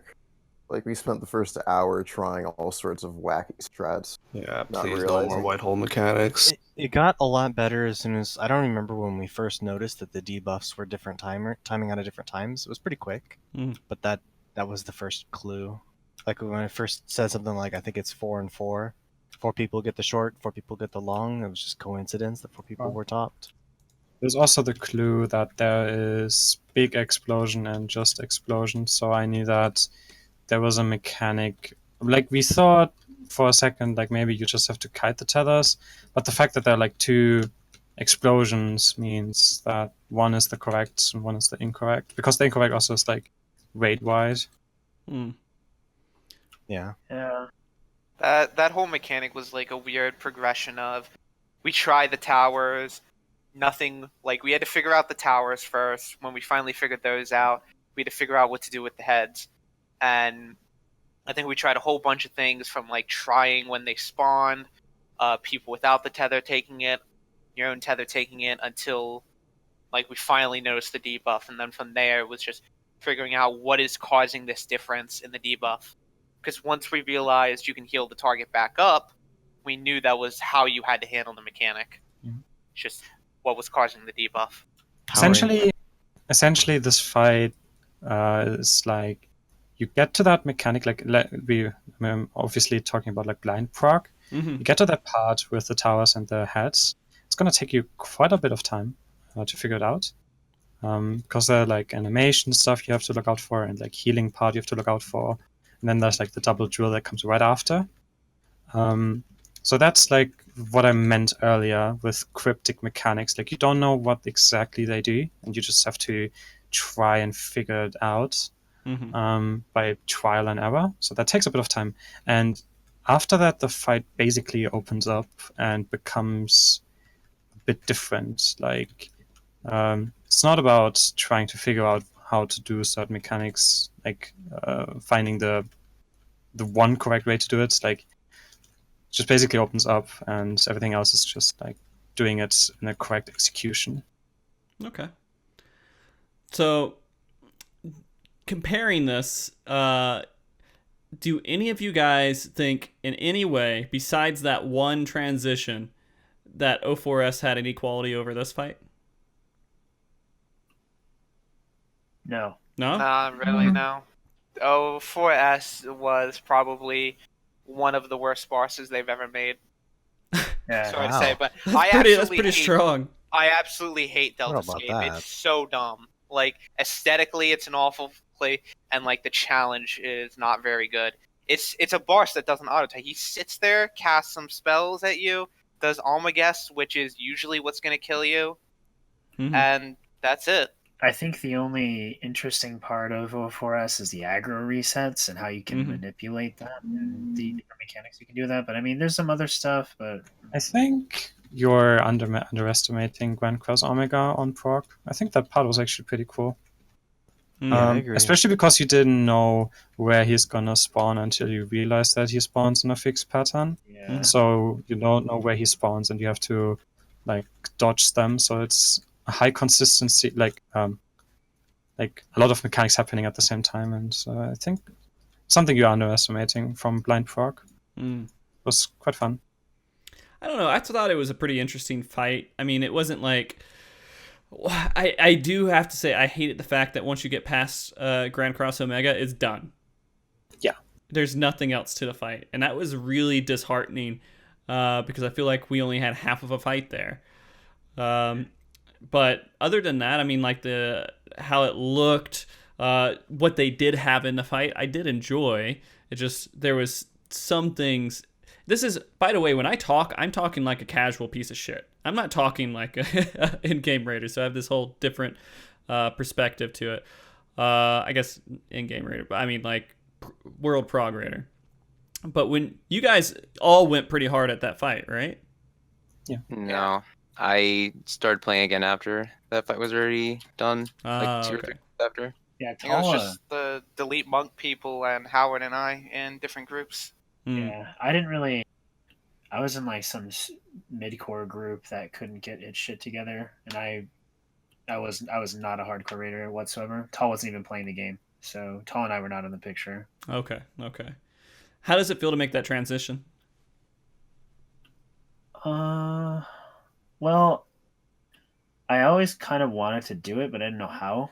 I didn't know how to make that jump, like from a mid-core. How do I get myself to the point where I can raid with hardcore people and be considered for these groups? I still don't have an answer. Honestly, I'm still of the opinion that this group kind of fell into my lap and that I'm lucky. Oh, okay. That's really I'm sorry, but that's like the best way I can describe it. I'm lucky. I'm lucky. Everything, all the pieces aligned. Like, you're definitely right. Like, this group kind of just fucking happened randomly. I wanted to make a joke about your name real quick, as if like you were just a peasant and then you gained superpowers or something, and that was what happened with you. But I figured that'd be kind of lame, so I finished it off. I liked it. Okay, thanks, dude. Thanks. Yeah, Tall wasn't even playing the game. He came back, and I don't know. Tell us about yourself. Tell us about what happened when he came. What? Oh, I was samurai main. You know. Yeah. What's there to say? I mean, what was your goals? What was my goals? Let's get on MogTalk, hello? Get on MogTalk.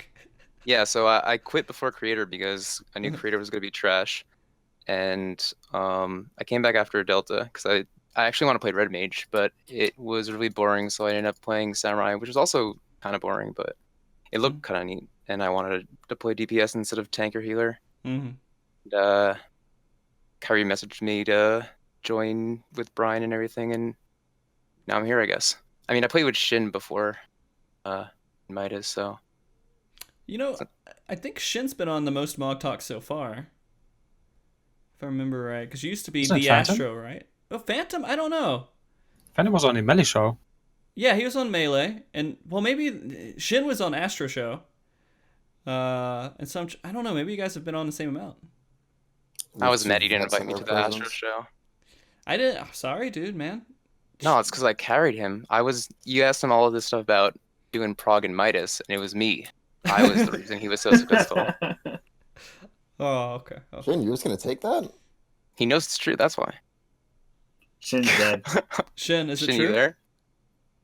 He's 100% AFK. He's gone. Wow. He walked off. That's okay. Shin, he'll come back. He'll come back. And then I feel He bad. fled the scene. yeah. What? Wait, there we go. Hey, Shin. Shin? Sorry, I had to step away for a second. No, it's okay. Talking about how I carried you in Midas. No, he did not carry me in Midas. Dude, I was the only scholar who used EOS then. Yeah, everyone was stuck in the Selena's meta That's mindset. surprising. EOS is pretty That is awesome. I don't know. Back in the day, because I healed in Midas. Did you guys know that? I was a scholar in Midas. My group did So not was make I. it far. I thought you were Oh. paladin up for life. So my progression was You were a paladin. machinist first, right? Well, I was a paladin before I was a machinist. I was a paladin for A13. No, not A13. Fuck, I'm giving it T13. Oh my god, okay. Yeah, and so I was a paladin for that whole tier.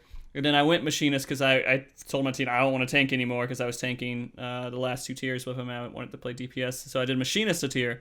Then we had healer issues. I was like, I'll just heal. Whatever. It's not that hard, right? And then I fucked up pretty bad in Midas. And then we needed a tank, so I went back to paladin. And it's funny because I went back to paladin in the tier that it was the hardest last boss for paladin to ever go against, or at least for the group I was in, because they had to heal more, right? But yeah, and then I just stuck with it, and it seemed to be doing fine. It's not bad. Paladin was trash. Heaven's word.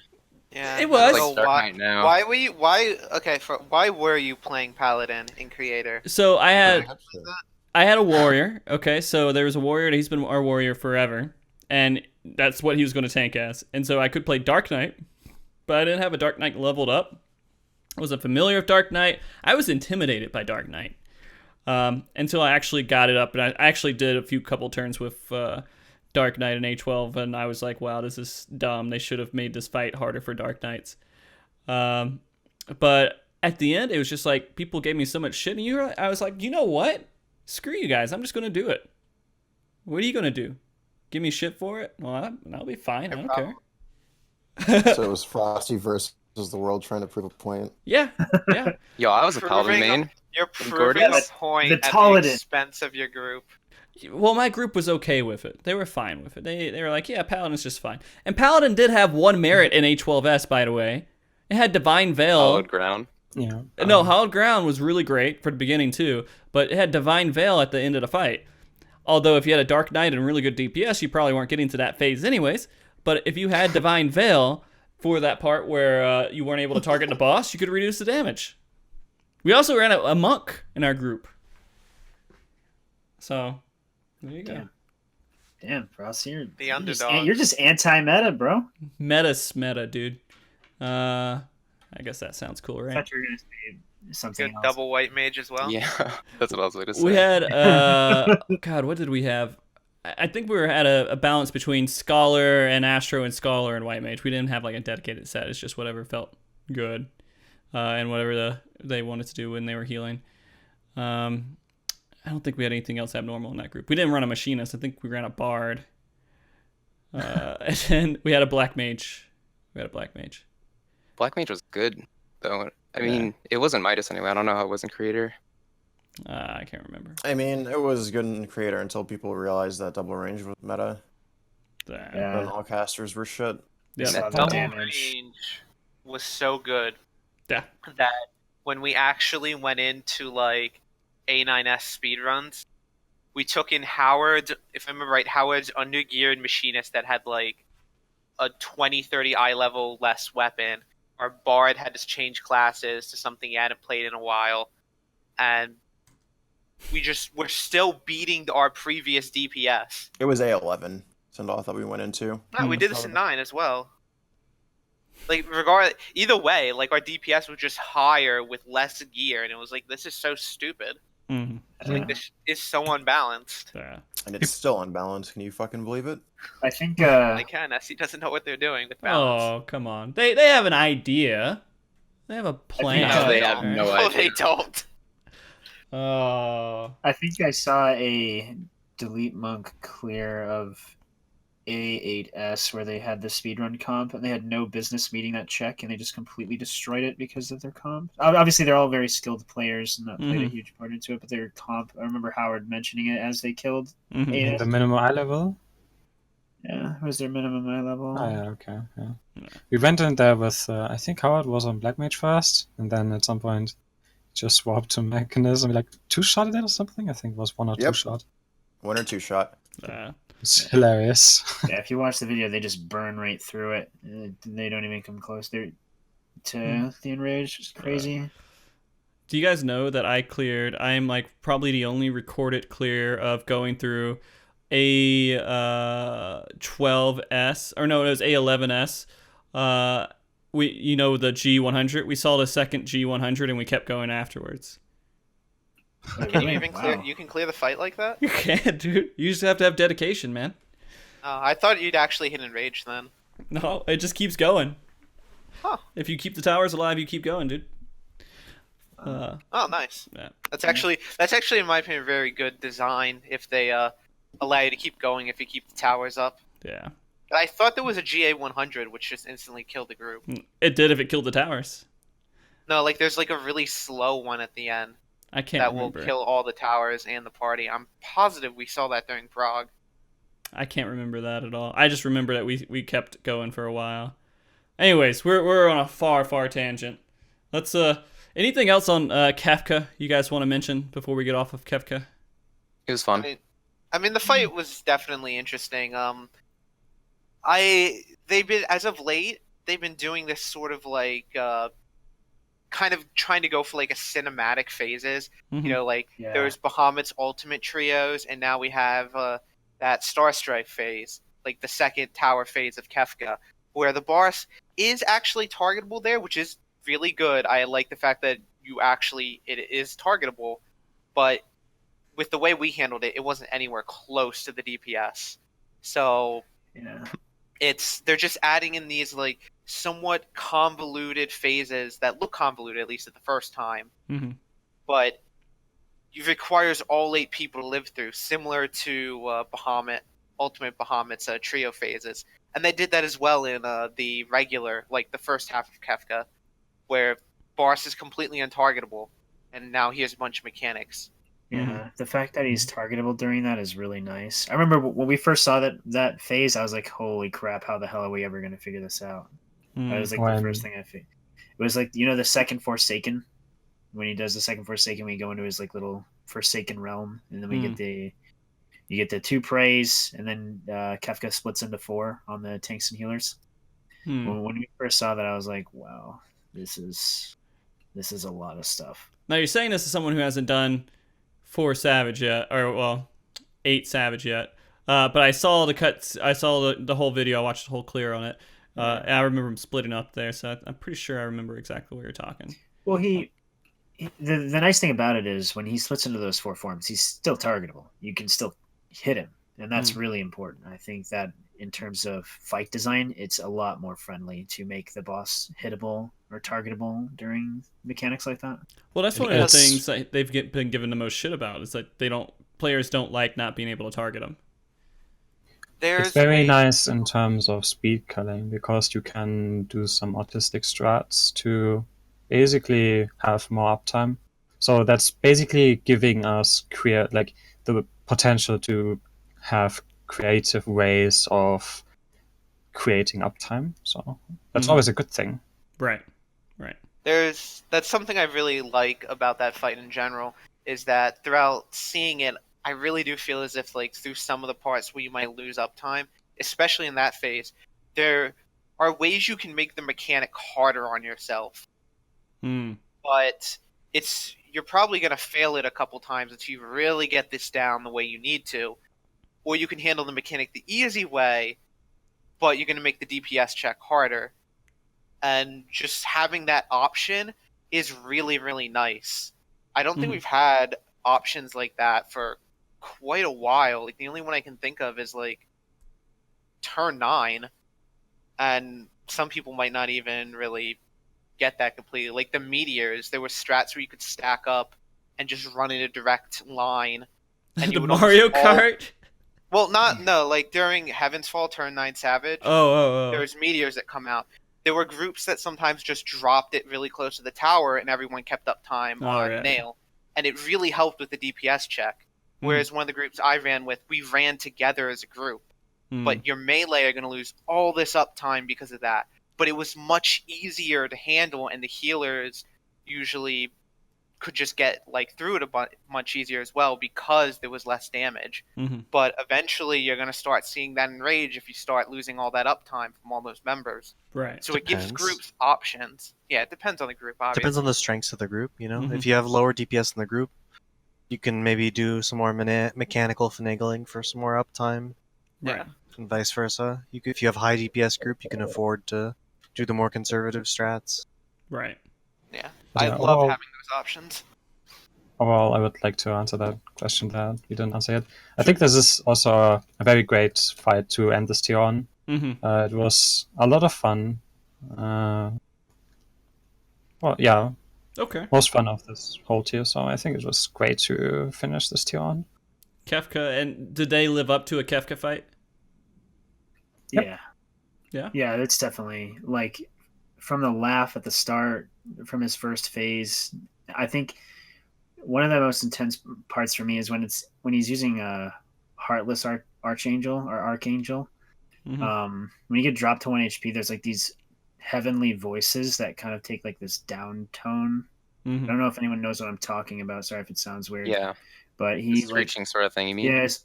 Yeah, there's like a screeching, and then when he casts Heartless Archangel, that you can hear the angels have like this really, like they descend in tone, or I don't know what the word for it is, but it's really ominous, and it's like it was just really. That sounds cool. I have to pay attention for that next time. When we go in, listen to it when you get hit. When we get hit by Heartless Archangel, it's really cool. Okay. I thought the fight was fantastic. Okay.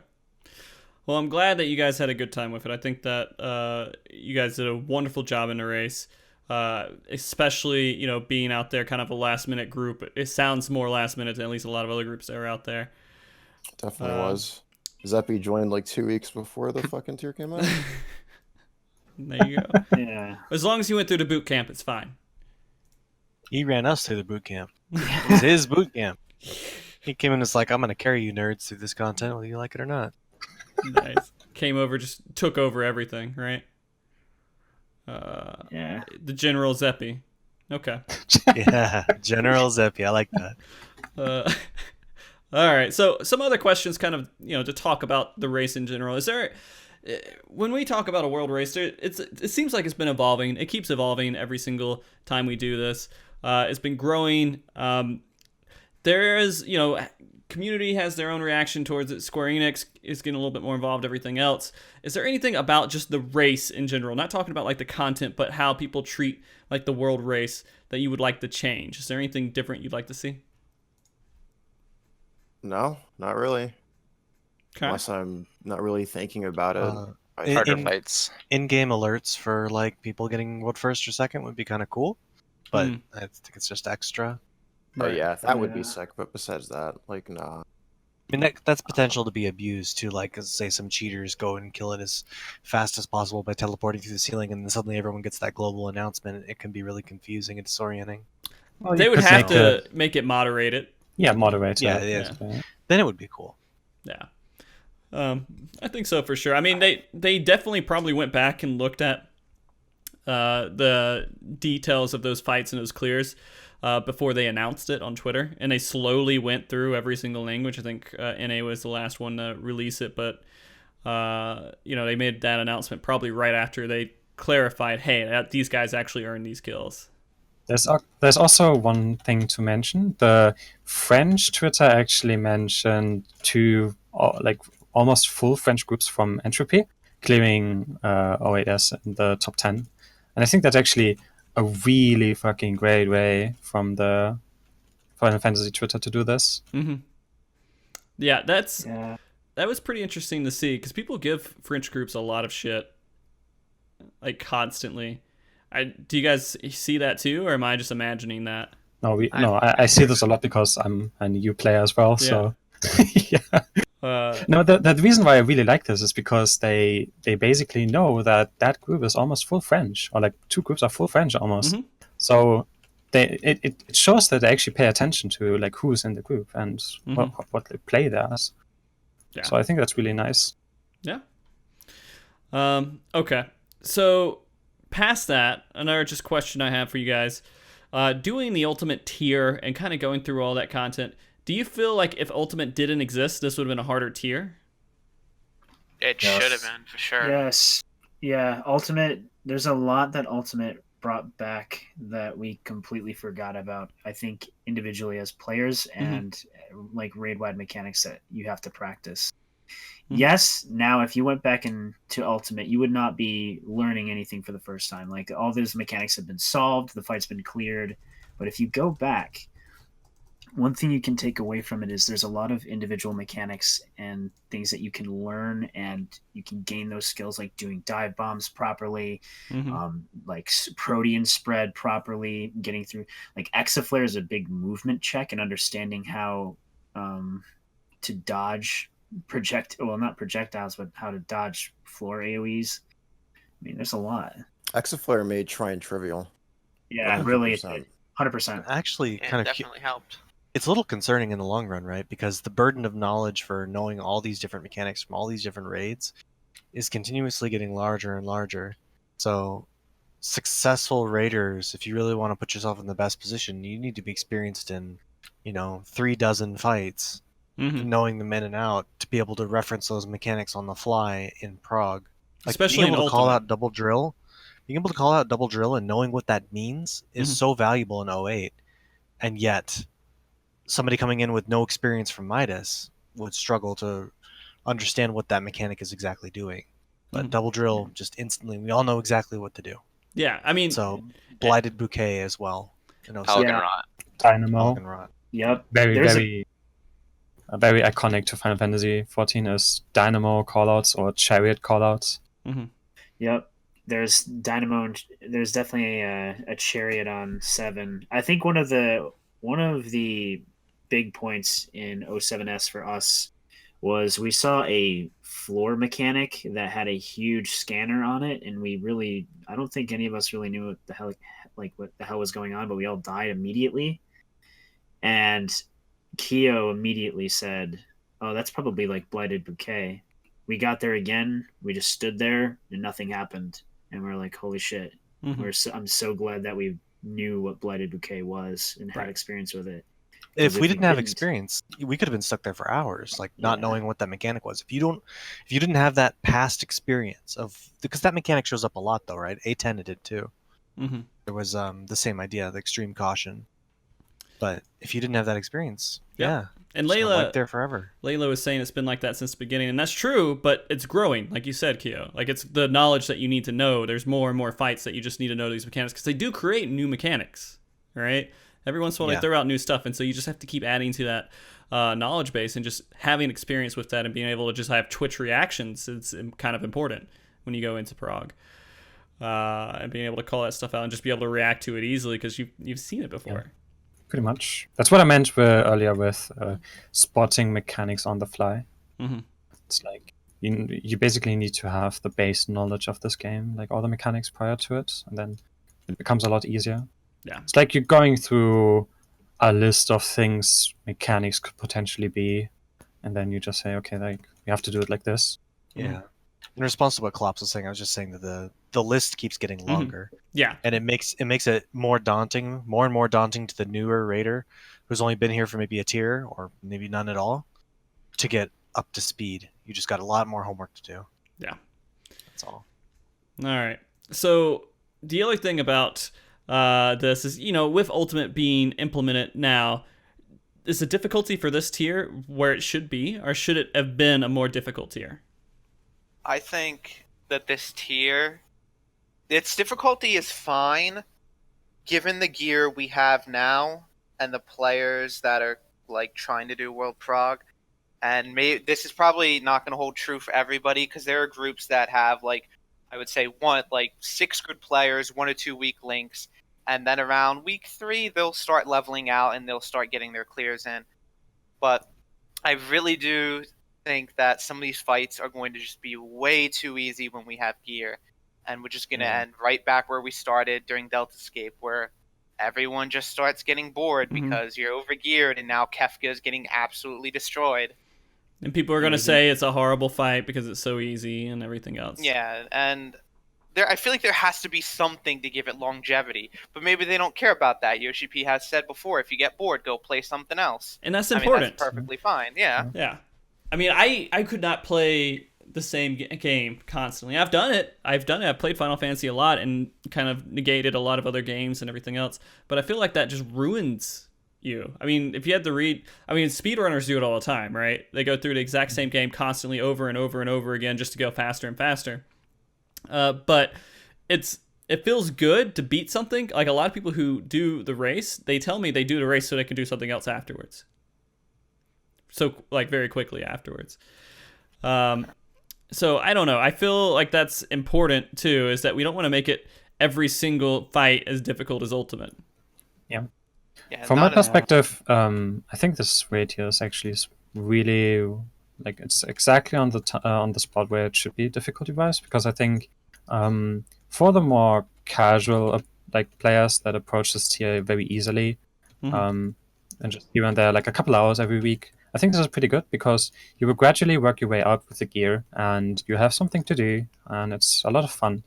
While obviously for the world progress, you have the crafted gear, and you just burn through it, and like, I mean, in 3 months, Square Enix is literally catering to us and giving us an ultimate fight. So I think it's, for the world prog raiders, I think this difficulty is absolutely spot on, and I think it's really good as well for the casual raiders. Yeah. Okay.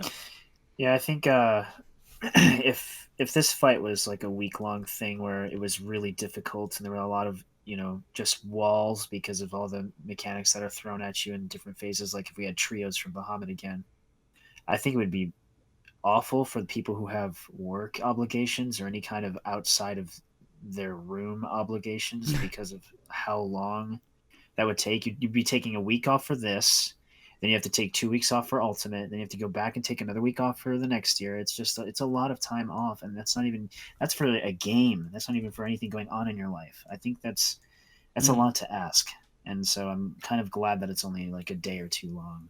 Yeah. Sprints are fun too. Like, one-day tiers can be really exciting. So I mean, as long as we have something to look forward to. The problem was 1-day tier plus a 6-month wait for the next. That was what everyone was complaining about. But now that we have the 3-month interim, this is totally fine to have a 1-day tier. Yeah, absolutely. Yeah, it's pretty much what I'm trying to say as well. All right. So one other thing that I noticed when the race starts to happen and the hype's starting to build up is that you always have the people in the background delegitimizing it. They're like, oh, well, it's just a whole bunch of people cheating. Oh, in the end, it's just a whole bunch of people who can cheat the best to get, first place. And you guys have a lot of familiarity with the people who are playing, in these world races and everything else. How legitimate is it that people are running around with Zoom hacks and everything else while doing the race? Do you know anyone? They don't even work, as far as I know. Like, ACT didn't even work. Yeah, so I doubt Zoom hack and all the other stuff worked. Yeah, I'm not kidding. ACT wasn't working for any of us. Well, maybe for some of us, you could load it up, but it wouldn't do anything. You could maybe throw triggers in, but we didn't. Like, we didn't have time. We didn't have anything organized. We just had ourselves. I mean, so you guys went through this without ACT at all? Yeah, we went in completely. Without ACT. Which was weird, but yeah. I wanted to see my DPS. Couldn't even see our DPS. Couldn't see anything. All we knew is we saw the boss percentage, and we tried to remember the mechanics. And that's a good feeling. I mean, I'm one of those that, I appreciate ACT for everything it does, but I can't stand something calling out the mechanics for me because I don't have fun like that. I just don't enjoy it. I know it's vital to, like, when you're doing prog and other things, but not even having it, that has to be like a horrible feeling going away from that too. In most raid groups, you're still getting an equivalent of ACT callouts in your raid members that are calling it out too. Anyway, so you have like a raid mate that is an ACT for you. Like we had that in Prague in the sense that like different people were keeping track of where mechanics were and were calling it out right before it happened. And there you go. So Yeah. you simulate it. But do you guys make accents too and like double BMO and things like that? No? Well, one thing, I think having a human ACT in some instances is actually better. We were able to detail, like Phantom in our clear video, when we were getting to the third Forsaken, which is where you have to, oh God, what is it again? The third Forsaken, where you have the Confuse. He would say you'd get knocked back into your meteor positions, where we had 2 healers, 2 tanks, and then 4 DPS, and there would be a tank buster, and then you'd have the Confuse and the Sleeps. And having Phantom saying, hey, look ahead at the tower, like look at the tower, check your tethers. Like we looked at that, and having Phantom call that out specifically instead of like ACT calling it out the moment it attaches to you is just a lot better, I think, in my personal opinion. Yeah, there's also the thing that when you hear something a lot of times in the same type of voice tone, you start to overhear it, while a human voice given like a different tonation or like a different speed, like you will always notice it at least. Wow, yeah. Potentially you can like mishear or like overhear something. No, it's not overhear, sorry. German. Yeah, it's ignore. Like you ignore it. Yeah, you miss it. Okay. I'm sorry. No, it's good. Sorry, German. I just thought that was good. All right. Okay, so it's about time to start going into some of these questions. Are you guys ready for viewer questions? Yeah. I did have one more thing to say about cheating. In the world race. Just to point that competitive integrity is still a thing even in Final Fantasy XIV. I think it's especially valuable to a lot of the racers in Elysium. You know, it's just like cheating would be just counterproductive in a lot of instances, just because we want it would be the worst thing in the world for racers that have put so much effort and like months and months of prep and taking off all this time from work for those that have work and everything else, all the effort you put into it to be delegitimized by cheating would be just the worst thing in the world for us. So it's just, I think there's a lot of incentive to just have a nice, clean, good win, and it it always feels great. I feel Frosty, Have you ever played an N64 game where you put in a bunch of cheat codes at the start? I have, but I only. You know how boring it gets after you do that? Yeah. I agree, 100%. So for me, I know a lot of people who go in the race and they're going to do stuff that is still going to hold up their integrity against the other people who are doing the race, because that matters, like you were saying, Kyo. When I go and I play, I don't know, I'm trying to think of the last game that I put cheat codes in. Warcraft 2. I got angry a few times and I put the glittering gold cheat line in there, but that was so long ago. I just think, I don't know, it just doesn't make things fun anymore. I think that's what you're saying, right? It's not usually as fun. There's like no real payoff then for like nothing feels good then if it's just way too easy because you're cheating. They got easy modes in video games now. I mean, you can, just use the easy mode. That's your cheat code. I know you call that normal mode. Yeah, call it normal mode. Okay. All right. So questions here. I'm gonna change the way that this is phrased. This is for Zeppy. This is from Sayu Aria. How many people of the same sex are sexually attracted to you? I'm sorry, I cannot disclose that information. Okay, fair enough. Zeppy, here's the other question. Let me make sure this isn't a troll question, since I have to read ahead of it. Is Naira Re the person who made your gear, just out of curiosity? Yeah, on the EU. I made my gear. He gave me a friend discount. Very friends. Oh, do you like him? Oh no, not that way. Okay. Spicy. That's the question. Ooh, nice. You dodged that really well, Zeppy. I have to applaud you on that one. Good job. Solid. No, it was like asking like, "Hey, I need crafted gear. He's in my UFC," and he was like, "Okay, so I usually charge this, but I have a friend discount." I was like, "Ooh, am I your friend?" And he's like, "Well, are you my friend?" And then, well, yeah, that's basically it. Yeah. Okay. Zindoff, you have a question here from Zindoff. It's not me. What's your favorite warrior ability, Zindoff? Inner Beast. Inner Beast? No.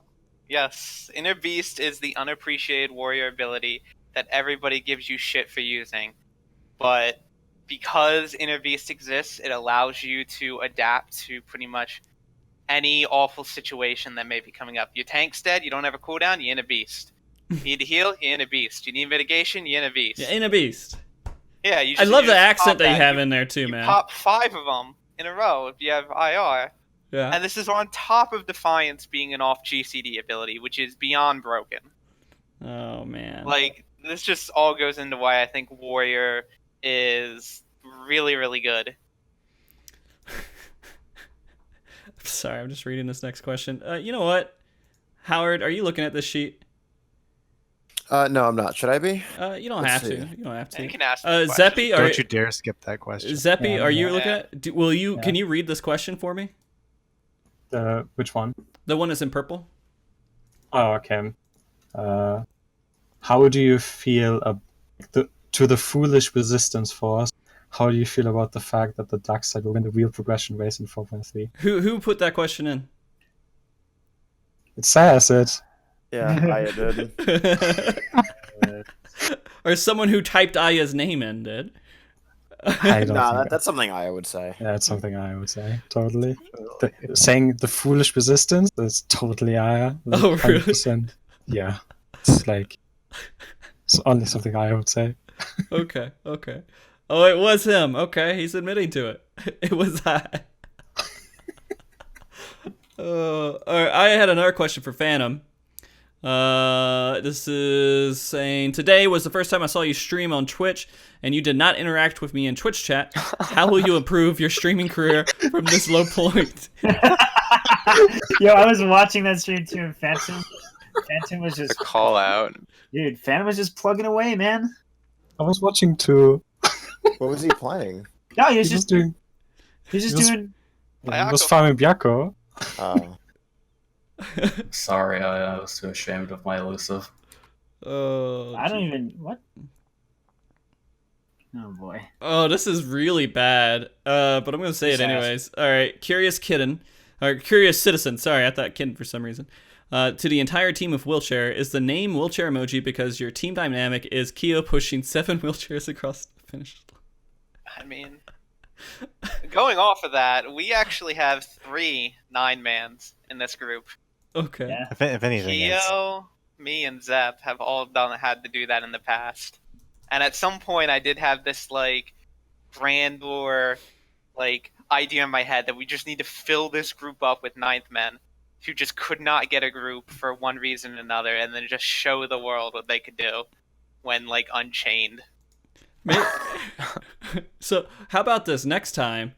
You guys call yourself Unchained 9th Men. 9th Men Unchained. 9th Men Gone Man mode. Yeah. Why not? Looks like I'm not a part of that group. See you guys later. Yeah, there are a couple problems with that still. What about 9th wheelchair? 9 wheels. Oh. Okay. MX Hunter is asking Zeppy. I don't know why he's asking Zeppy. Maybe you have a good idea about which team is what in Elysium. It's saying, is Layla's team Group 2 now in Elysium? I don't know why he asked me that. I have absolutely no clue. Like, you have to ask Keo for this. Keo! Like, there's no such thing as a group number in Elysium. There's no group 1, there's no group 2, there's no group 3. Okay. Get out of here. It's groups. Yeah, that was a good troll question. Oh, tell us about Ink. We've already heard enough about Ink, so we're going to skip that one. We know lots of feelings about Ink. What? GCD Chad? Do you know who GCD Chad is? Yep. It is Mel. That's me. Oh, is it? Can I be your crafting squad next tier? I want to support you in every way that EM never could. Wow. Ooh. Up forward. Sure, Mel. Why That's not? kind of a spicy question there. All right. Let's see. Bizu. Oh my god. Don't boy. skip that. Why? Don't no. skip it. I'm about to skip it, man. Nah, Just just skip it. ask. Just say it. All right. Brian. You want him to say that? Nah, you don't have to. I don't know. It's just it's a lewd joke. That's all it is. It's just a lewd joke. Dude, he's throwing shade. Yeah. Brian, do you prefer to start from the base or the tip? Why? Leave me alone. There goes my integrity right there, so I could ask you that question. What is that referring to? I don't want to talk about it. Oh, I'm there's very young actually and Do something. you know what he's Alright. referring to? Is there something that happened? Hey. that Looks like we know what to badger him about during raid. What does it mean? I'm sorry. I'm very young. You're gonna have to ask. Why don't you? I think her name in chat is Nini Drawing. At her and ask her what she means. I don't know.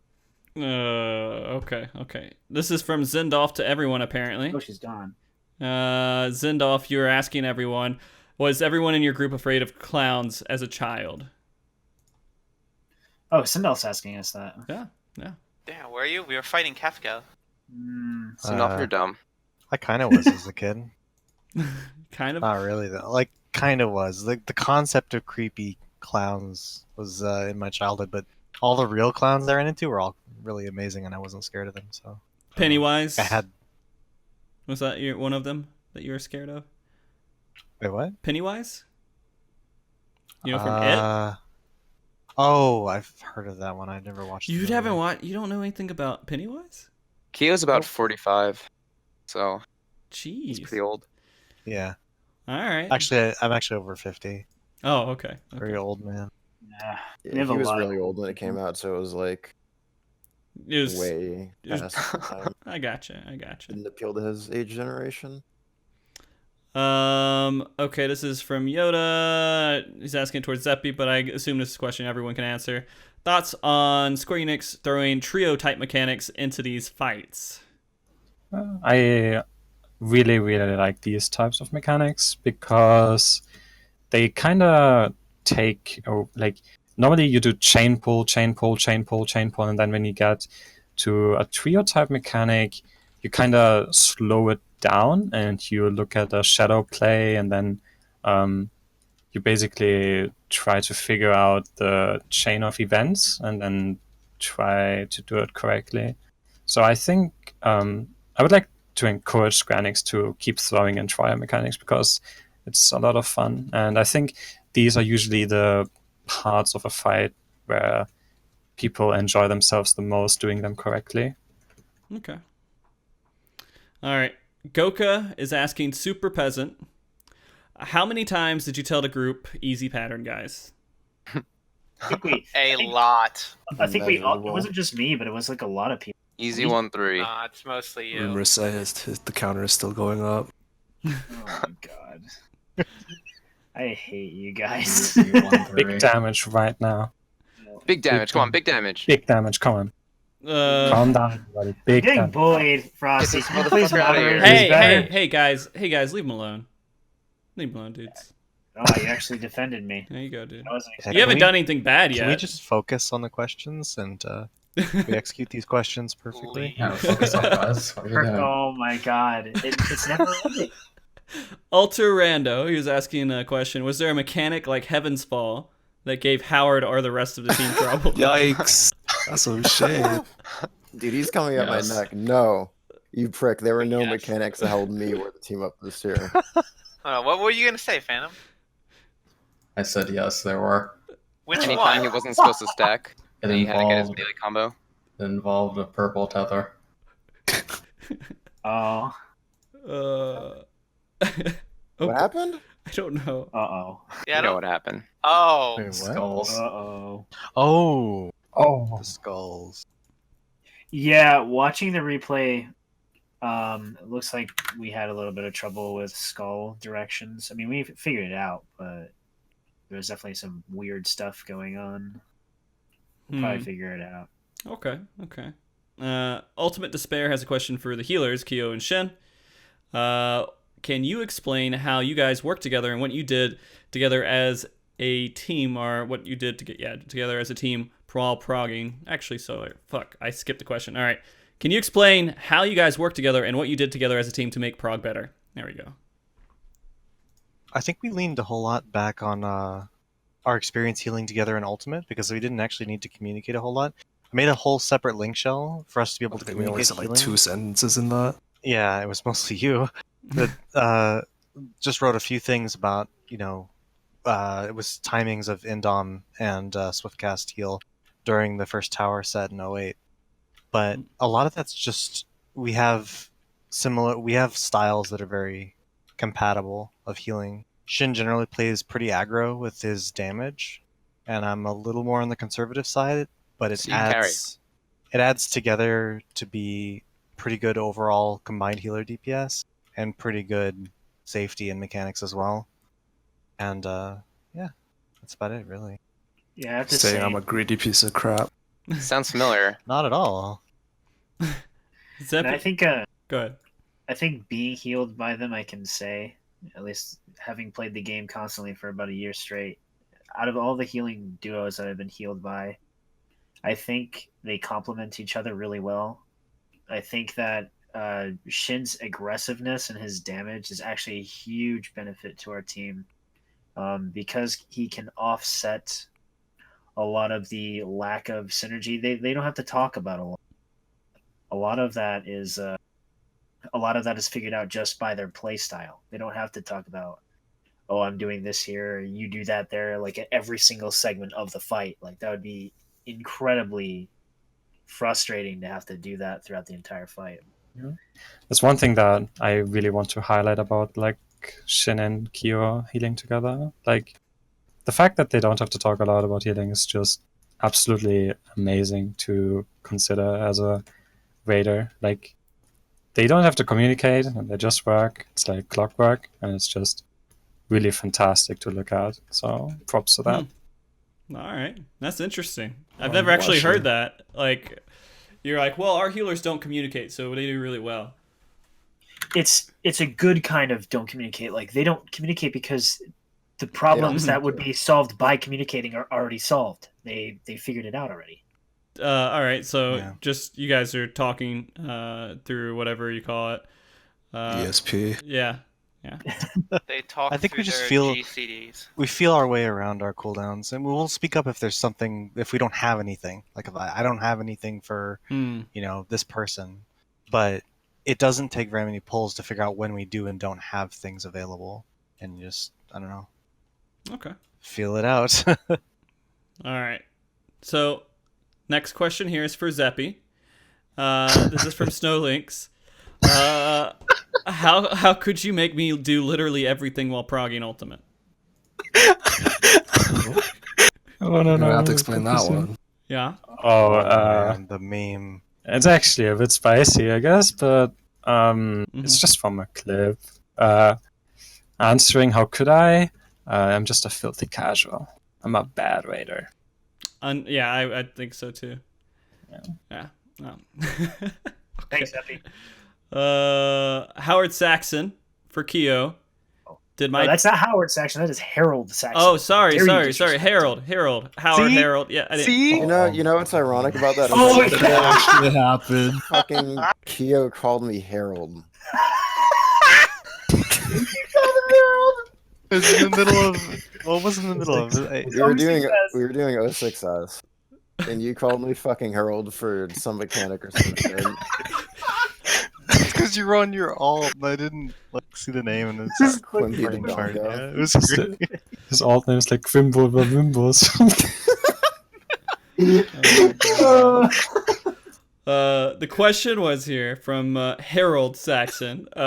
Did my trap static on fairy back in turn 7 help make you the man you are today? Yes, absolutely. Okay. Trap static was a very solid learning experience. Thank you.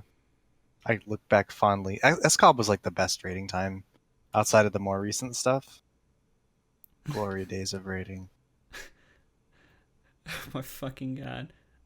This is for Zeppy from Exaflares. Can you say Raid now, or does it still sound like Wade? Wow, fuck. Wow. Wow, that's pretty bad, isn't it? Hey. Wade. Close enough. That's wading. That's Rating. That's Aya's thing where he says Wade. Yeah, I thought that I was was gonna an say Aya that. thing specifically. I was gonna say the all same thing. Germans? It's Are we generalizing Germans or something? I don't know what they were Yeah, saying. what? Yeah, Exaflares, calm your shit.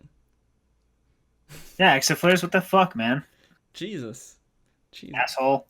It wasn't that bad. You guys were overblowing it. I'm constantly getting bullied for this by my EU friends. It's okay. At least you have friends. I bet they say weed too. Oh god. All right, that's the list of the questions now. We're done with the questions. Jeez, guys. So this has been a pretty fun show. We're almost at 3 hours now. Wait. Aya is saying, put me on right now. I'll butcher some R's. Oh, I want this right now. Aya? No, Yeah. man, he didn't get world first. Yeah, let me get one first. Yeah. That is gonna come on. He's not going to be on next time either. Oh my god. No. Damn. Aya's never getting a world first where we live. Oh Jesus, he's doing pretty good Oh with no, third, he's man. gonna send out the assassins. Oh god.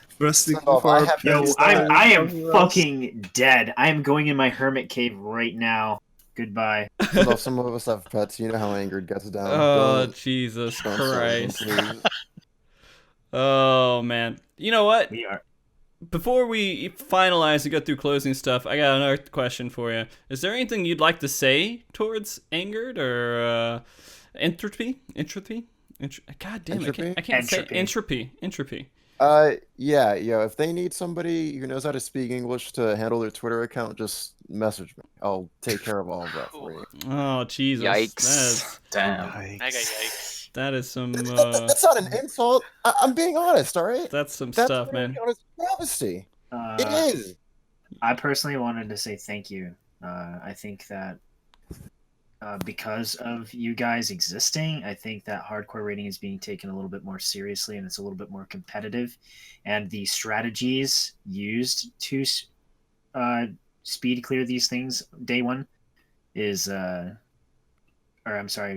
quick prog through these fights is definitely getting a lot more advanced and sharper. And I think people are thinking a lot more about what they're doing with every single second that they have during hardcore prog. So thank you. No, that's actually a really good actual non-meme response. That was awesome, Yeah. dude. Yeah, I Just completely general- agree. Just general sportsmanship between all groups is very important. Like, there's no like, oh, you guys are shit. Like, no serious. Like, I mean, obviously everyone's gonna meme each other, right?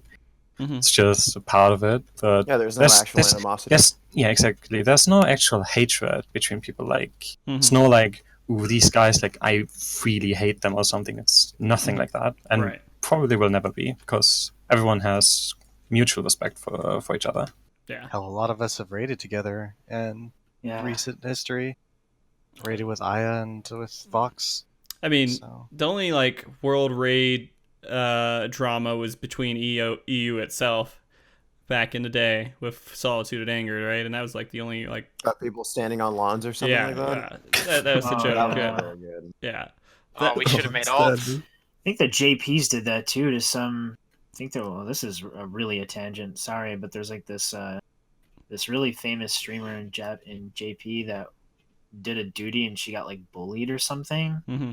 by the raiders. They just laughed at her because she was messing up a lot, and like a ton of people went to that little group's house, like the group of people that, because they're all from the same FC, Mhm. and they were all Rodigan, and they stood on their front lawn and were shaming them, and they're all like a bunch of naked Rodigans just sitting on their front lawn, or Rodigans, whatever. Wow. So lawn drama actually goes into JP side as well. It's from a long ass time ago, but I remember that happening. All right, guys. It's been a really good show here. I feel like the attitude has been really positive between everybody. Like everyone has felt pretty good talking to you guys. It wasn't depressing and sad, and I think the YouTube comments will be a little bit better this time around. So Is there any other like things that you guys want to say in general for people watching? Can I get Brian to read out loud the name of the paladin off GCD that gives you the bonus magic damage for a period of time? What? Brian, what is that? Yeah. The GCD that does potency and then also increases your magic potency? It's just bullying. Does it require cat? Request a cat? Require cat? Well, okay, so there's request a cat. No, it is, Howard. Jesus. Okay, so there's request a cat and then there's request a dog. So you have request a cat that you use every 60 seconds. You typically want to use it depending on your opener. After request a dog is the one that gives you more dogs. You have to use it with it's really powerful DOT called. It's called again. I'm not even tabbed in the game. Something like Goring Blade or something. Goring Blade. Yeah. So there's request a dog, which is physical, and then there's request a cat, and you have to be really careful because if you request a cat and request a dog at the same time, it really screws everything up and your damage goes way down. So you gotta be careful. Very good, Brian. Paladin is very difficult. Very good with household animals. But before we do end the no meme, I'd like to really give another shout out to our crafting team for being absolutely amazing. Our kill was a 0.1% kill as 7 people died, and we can attribute that to the pentamelded gear that we got as quickly as we did to enable that to happen. And the tornado kick at the end, yeah. But it's like everything came together, and our crafting team did an amazing job. So thank you, all of you guys, especially Kiri, because I know he wants a shout out. Shout out to Kiwi emoji. Yeah, thanks. Like everyone on that crafting team did a really good job. Kiri last minute. I mean, it was pretty last minute because at first he couldn't do it, and then he was suddenly able to, and like it really brought everything together. Having that experience on the team, as well as a couple really capable crafters. Shout out to Dragon Slayer. But yeah, May also did a really good job. They all kind of led the team to victory. And Fluid, big shout out to Fluid Aura, was able to get a lot of people together for us. Thank you so much. I really appreciate it. We could not have done it without you. Oh, yeah, big shout out to Flodara. Yeah, he went way above and beyond. He got a lot of those crafters to help us on his own. So, yes, thank you. Are we going to be able to see you guys on FF Logs? You guys going to do speed runs? Oh God. Maybe not. We're maybe not speed runs going really hard, but we're going to probably try to do the cleanest kills that we can get as fast as we can. Yeah, I'm not going to go super autistic Like over it. grind it like a speedrunner. We'll probably wait till we're BIS. I mean, the strategies can be developed beforehand, but probably not real speedrunning until BIS, I'm guessing. So maybe like about a month or two out. Yeah. Probably be a little longer than that. That would be nice. If we're lucky, it'll be a month. Yeah. Well, I mean, the luckiest would be 1 month, and then the longest is 2 months, right? Yes. Probably I want to say that. Yeah. Accessories can be really unlucky, though. Everyone uses Dex. All right. And you guys are definitely going to try to stick together for the next Ultimate, right? Yeah. All right. True. I'm excited to see it, man. Well, any other shout outs you guys want to do? Do you guys want to shout out yourselves? Do you have streams that people can stop by? You know what? We didn't ask that question either, because that was a hot ticket debate, right? Do you guys plan to ever stream your prog? Probably not. No. I would say no. We'll stream Highly like against if we streaming do prog. speed stuff. Well, we could stream everything outside of prog, but probably not prog. Yeah, I think in terms of like if Entropy wants to do it and their management is looking into it, that's fantastic. But I think for us as a group, I think we'll probably stay away from that. Okay. Yeah. And that's just to keep... Go ahead. If we ever decided not to do World Prog for whatever reason, we probably would. But I don't see that happening, just because that's kind of what the group's about. Okay. Even with like a 3-hour delay, no streaming it. Probably not. No. Okay. Well, there you go. You usually don't want to give like the other team or just other groups in general an idea of what the mechanics are. Like I was in a group that was basically at like World 7th, and it's annoying enough that there are people out there streaming it and like sitting there the next day telling everybody how to do all the mechanics. It's like unless you're top 5, there's no chance you're doing anything blind anymore. It's actually really frustrating in that regard. Because you have to form a really good group. Like, to me, this group was a requirement to do what I want to do in this game, and that is blind prog. There's no other way it could have happened. Yeah, it's really unfortunate, but when groups clear, especially in an easy tier like this, strats get leaked really quickly, and if you're not world progging, chances are you probably know something going into the mechanic, and just even knowing a little bit of something is way more than what going in blind is like, and it's really unfortunate for a lot of those groups who are looking for blind prog and either spoil themselves, or there's one person who just tells the whole group, and I don't know what you're looking for, but blind progging and learning how to do mechanics is a huge part of doing world prog. Like doing mechanics from the ground up. Right. All right. Well, cool. Twitch channels for you guys. How many of you guys actually stream? Phantom does, right? Yes. Phantom's a growing up and coming streamer. Yeah, please support Phantom. He's really trying to make this happen. I don't know. Like, I want to permit you guys, but like, then I'm permitting like 8 people to do this. Nah, I'm not gonna do it. Okay. All right. Well, only like 2 people here stream anyways, so yeah. If you want to link a stream, definitely plug. Can we just type in chat? Because we stream from the account that we're in chat in right now, right? So I mean, type in just type in chat. All right. So there's Keo. There you go. Shout out Keo. Shout out Zappy. There you go. Even though I don't need to, but fuck it, man. Shout out, dude. There we go. Yeah, Keo and Zappy are probably the 2 people on our team that stream the most. Watch them. Does really good. Zep streams? What the fuck? Yeah. Stream. I was watching this morning. Yeah, it's Keo, Zep, and Phantom. Shit. I had no idea Zep streamed. Got him. Phantom, are you streaming now? Not world first, man. Not world first. You can't permit stuff. Hold on. I'm so sorry. I don't know why that's so funny to me.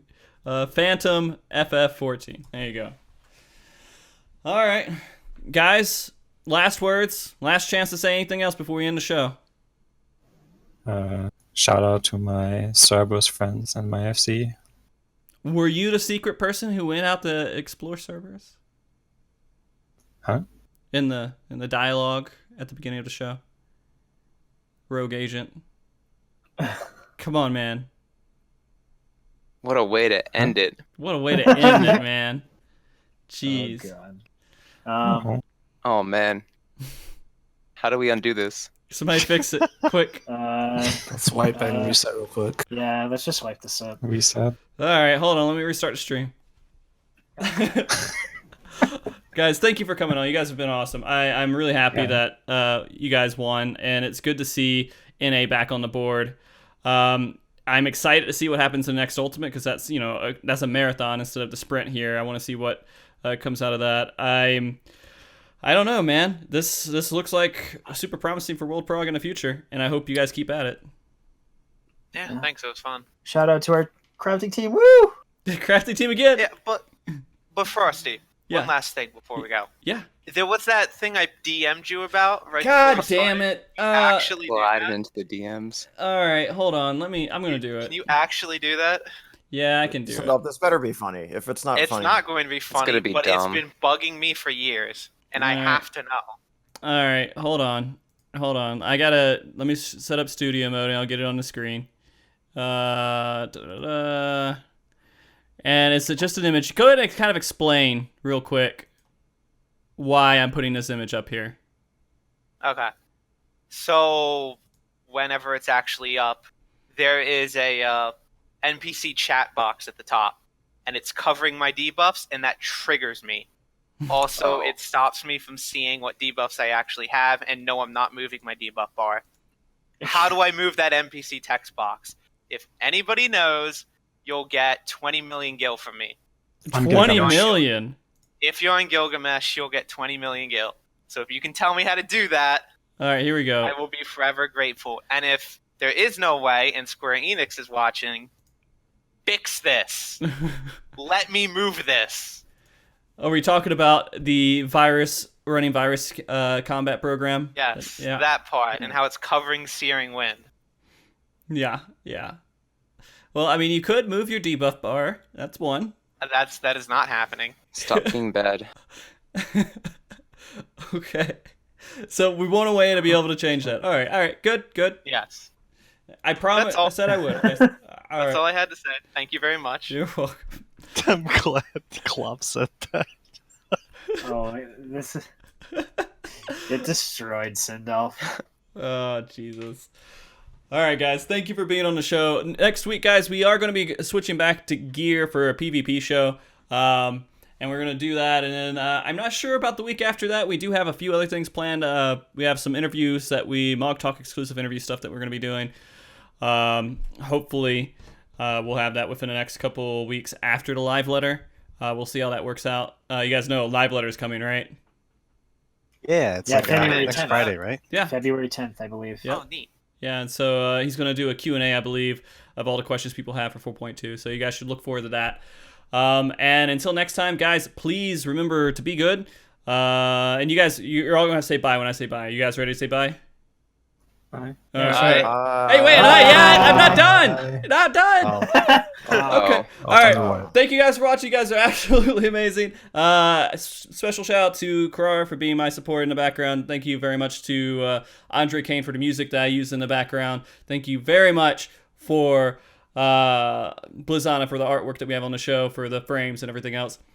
And until next time, be good, keep cool, stay frosty. Bye, guys! Bye-bye! Bye. Stay frosty.